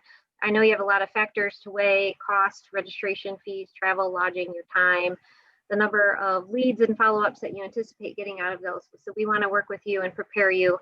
And I know that's a challenge to decide to exhibit or not. And then you have in the mix the decision to exhibit if it's virtual or in person, just to throw that out there as well. We did host a virtual exhibits at our Bank Management Directors Conference. And I did survey all of you to see how that turned out. It looks like across the board, and I'd love to get your feedback here, it hasn't been quite as successful for everyone as hoped. A little bit more of a challenge to connect virtually than in person, but wanted to get your thoughts there. And then in person, we've talked about that a little bit as well. We talked about alcohol. So, that's something that you could do. Certainly, I love the wine tasting idea at a virtual booth. You can, we could certainly do that as an in-person as well. Make sure, you've got something there at your booth that is a draw, whether you're doing demos, playing games, just making sure that it's non-traditional, but we can help you out and work with the venue as well to get anything out there for you. And then wanted to talk to you too about hey, look at that, my slides just changed. Okay, so skipping on. And then deciding whether or not you want to exhibit or sponsor. That's something that you need to consider as well. There are a lot of sponsorship opportunities for virtual events. Podium time is great. If you decide to sponsor a session, you can introduce that speaker. You can moderate a panel. We can show a video clip for you. There's a lot of ways that we can still get your brand out there in front of everyone that's watching virtually, in addition to possibly being there in person. Something that we did for our Bank Management Directors Conference, we sent out an attendee box to all the banks. Bankers love swag, as you know. They love the tote bags in person and just walking around filling up with everything. So we've been doing that remotely. So that's an opportunity there. And then, of course, ask for a customized package. If you want a booth, if you want to sponsor this or that at this event, we're happy to make sure that we meet your budget needs, get you in front of the folks that you want to connect with, and do a customized package for you. That way you can know right up front how much you're going to spend throughout the year. And I'm not calling you in December when your budget's empty. We've already got that all locked in. So we want to make sure that we get that in place for you and set. Of course, going out of 2020 and into 2021, still in the pandemic, everything will be able to be refunded or moved to a future event. So please keep that in mind and don't let that hold you back from signing up for anything. All right. Slides to move here a little bit. Just wanted to give you a snapshot of some graphics that we can send to you. We're happy to get any graphics out that we can get to you. For the BEST conference, we send you little web badges that says, see you in Traverse City, see you at booth number 22 or whatever. This is just an example of some graphics that we did for an event earlier in January. And helping you connect. Alyssa talked about this a little bit. We've got our new mobile app. We've got all of our social media out there. So making sure that when you see that banker that's out there that just got promoted, make sure you congratulate them. I think it goes a really long way. We regularly do that. We update our database. We're constantly capturing that off LinkedIn. Everyone likes to talk about their promotions on LinkedIn. Nicole on my team actually sends out an email congratulating that banker, and you would not believe the really nice emails that we get back. So I think it really makes them feel good that they've been recognized by their trade association, and just a good way to connect there. But anyway, this is an example of the BEST conference. We did that coffee bar that I talked about, that Jill pulled together, and with our Endorsed partners, and you all served our bankers so well, and all those smiling faces. So I appreciate you all, and just want to let you know we are moving forward in 2021. I think that is my word for 2021 is forward. So just trying to do what we can for you and offer hybrid events, virtual events, get back to in person and help you really connect with the makers. But that's it for me. So any questions? Thank you. Thank you so much, Stephanie and Alyssa, both. You guys couldn't do it without you, couldn't do it without all of you partners. Joe, Natisha, your presentation, your roundtable was fabulous. A quick sharing, if anyone wants to make a comment, what was one thing they took from this that they're going to implement? Just curious, couple if you want to throw it out there. Any ideas? I mean, I thought the wine tasting that was really unique, actually. I never really considered doing something like that. Yeah, I like that. I like that. I liked Ron's idea too with the chocolate. Thought that was great. One thing I thought of would be cool is if you're trying to promote to a certain bank, you pick a business that's in their community, their headquartered city. Like if we were going to Bank of Ann Arbor, you go to Zingerman's and send them something, or just really focus in on their own community places. So thought that idea as we were talking. But you guys, I absolutely love working with my partners. That is from the heart. I think of you guys as my friends. I hope you do for us as well. And please share any thoughts that come from this or any ideas that you have. Please let us know. We'd love to work with you on it. I'm gonna think I've got some ideas to really think about from this. It's been fabulous. So out of respect for everyone's time, we will bid you a good afternoon. Does anyone have any closing comments? I just wanted to quickly say thank you. Thank you for organizing this, and certainly well and truly worth my time waking up this early in Australia to be at, without a doubt. And I got lots and lots of ideas. And I think Ron, Jarrett, Sharon, I think all the contributions from everybody made sense. And I think this group, with the help of the MBA, can continue to meet and continue to think about the ways we evolve our services, connect with our members, our clients, provide introductions. So I thought that was an outstanding idea, and it wouldn't have happened without the MBA support. So keep up the great work. And folks, please leverage the MBA. All the ideas that Alyssa and Stephanie shared with us are fantastic. And I know I've certainly gained lots of value out of it. So thank you for all your work and all your support. We appreciate it. Thank you. Take care, everyone. Yeah. Thanks, Bye. everyone. Cheers, mates. Have a good afternoon. Bye, mates. Bye. We want to see a Thank you. kangaroo next time, Joe. I will. Right here. Okay. That's good. Jill, I'm so sorry. I started talking so fast. I was like, oh my God, I'm out of time. You're fine. No worries. No, it was all good stuff. So And I was like, I think it's delayed. My slides go, but anyway, I cannot stand doing these. Here, I'm trying to copy email addresses real quick, and then I'll hop off. Sorry. no, you're fine. You're fine. No, I thought you guys, did you think it went well? I thought it was great. I mean, 2 hours is a long time, but I think we could have gone longer for sure. Yeah. I think it'd be worthwhile to definitely do something regularly and not just have a one-time thing. Bye, Jarrett. Thank you so much. And Yeah, thank you guys. And again, we truly, truly value the partnership like no other, right? I mean, we talk about this all the time within the company about how great of a job that you guys do as an association. So I'm really excited to expand on that with you guys here in 2021. I'm sorry. We'll just do that year over differently. 2020 is a bad word now, right? Four number word. So, all right, guys, take care. Thank you again. Thank you. you too, Jarrett. Bye. Bye-bye. Yeah, no, I thank you so much, you guys. Appreciate Great job, it. Oh, thanks. It's fun. So Steph, did you get your email from Tremendous?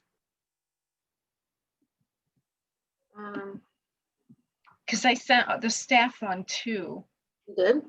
Not that I recall, but it may have gone into That's spam or- what I was worried about. Because nobody said anything. That's why I said something on this. I'm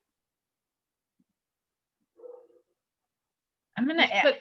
Put something in when you send out like thank you for attending Follow up and stuff. Yeah. Follow up on that too. I'll look. Yeah. I'll look in my IT thing. Because Natisha did get hers. I got mine. But those went out after I'd signed in as a person with you, so that might be why it didn't go in mine. Went in everybody else's. Yeah. So the thing is, Steph, it's a little clumsy. I spent 2 hours putting it together on Monday. Yeah, Monday. And it just has some design issues, but I of course was getting too literal and proofing, and I'm like, hey, but it says this wrong amount, and they're like, well, yeah, you're really not supposed to notice that. And I'm like, well, when it says preview, I'm sorry, I think it's supposed to look like what it's supposed to look like. So anyway, but otherwise, once I asked Natisha, I'm like, will you log in with me and look at this? And she's like, just ignore it. I'm like, as soon as we ignored it, that's not exactly what I said. No, not exactly. Bottom line, just overlook it, Jill.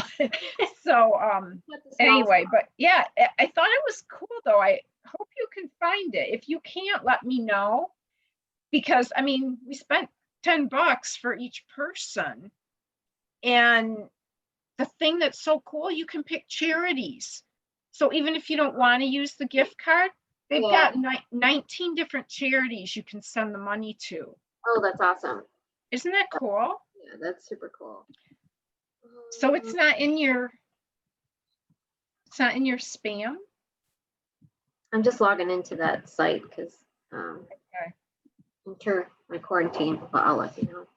So do you think that, I don't know, they would want that, my slides?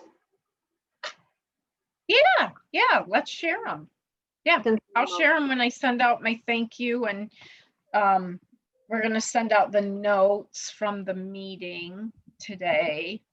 Okay. I'll send you the PDF of them then. Yeah, please do. And then what else was I going to ask you about? Yeah, Natisha, I didn't get a chance to tell you but Steph and I had a meeting on Friday, or maybe I did tell you about the half off thing, the half off registration. Okay. So Rand thought it was a cool idea too. I think that's a great idea. Yeah, I think, and if we get like 50 people, it'd be like 7,500. I was thinking when you said it today, I was thinking about, I feel bad if like everybody goes and visits the same 3 Endorsed partners, but it's not much we can do about that. Yeah. So I just searched the word tremendous. And it didn't come up. TREMENDOUS. Yeah. Yeah, nothing came up in the quarantine. I'm trying to see what it came under to me because I thought it was in my inbox and then I must have moved it somewhere. Okay, mine says MBA Service Corporation via Tremendous. And it says in the heading, Michigan Bankers Association sent you a reward. Here, I'm going to send this to you. Yeah, so it looks like it's coming from the MBA Service Corporation, not from a person. So oh, got it. Okay. Yeah.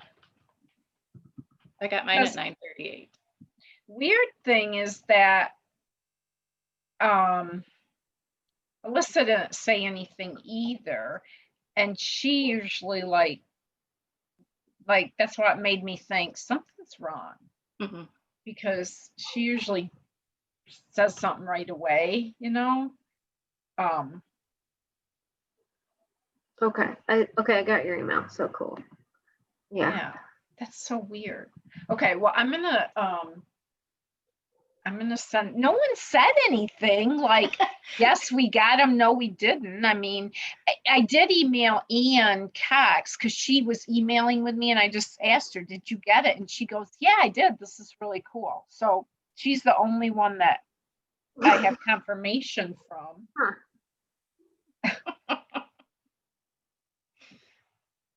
Weird. Well, okay, well, if you didn't get it, I'm gonna get back with them again. They're gonna hate me. I keep emailing their searching different words in my quarantine just to like yeah. Okay. Well, thanks for checking, and I'm sure you guys are relieved. Very. 5 o'clock somewhere. Go. Well, it's like I mean, it's one of my goals. So you want to do it and you want to do it right. And I'm just like, anyway, but yeah, it's always a relief when it's accomplished, right? Steph, when you're checking, the email that it came from was rewards@tremendous.com. Is the email address that it comes from. Okay. Super weird. But yeah, I know Jill tried to get a hold of them and they just never answered her, and they don't have a phone number, much like LinkedIn, which is obnoxious. Yeah. That's my only complaint. The other stuff, I mean, it's cool. It's just, yeah, there's a few flaws in the design, and then the website is a little clunky in spots. but I think the concept of it is so cool. Yeah, very cool. I would definitely use it again. So thank you for sharing that. Yeah. Since you already paid for it, I definitely want to find it. I don't want it to go to waste. Well, you know what? I'll yeah, if I'll email you, Alyssa and Ran, and just okay, well, I've already got your response. I'll email Ran and Alyssa and ask for their them to check also, because if someone didn't get it, then that's a problem. Because yeah, you pay for it. Yep. So, and there is a fee for doing it as well, but it's, I mean, it's very small. So that's just FYI for you if you ever do it, Stephanie, sorry. But okay, well, thanks guys. Thank you. Bye.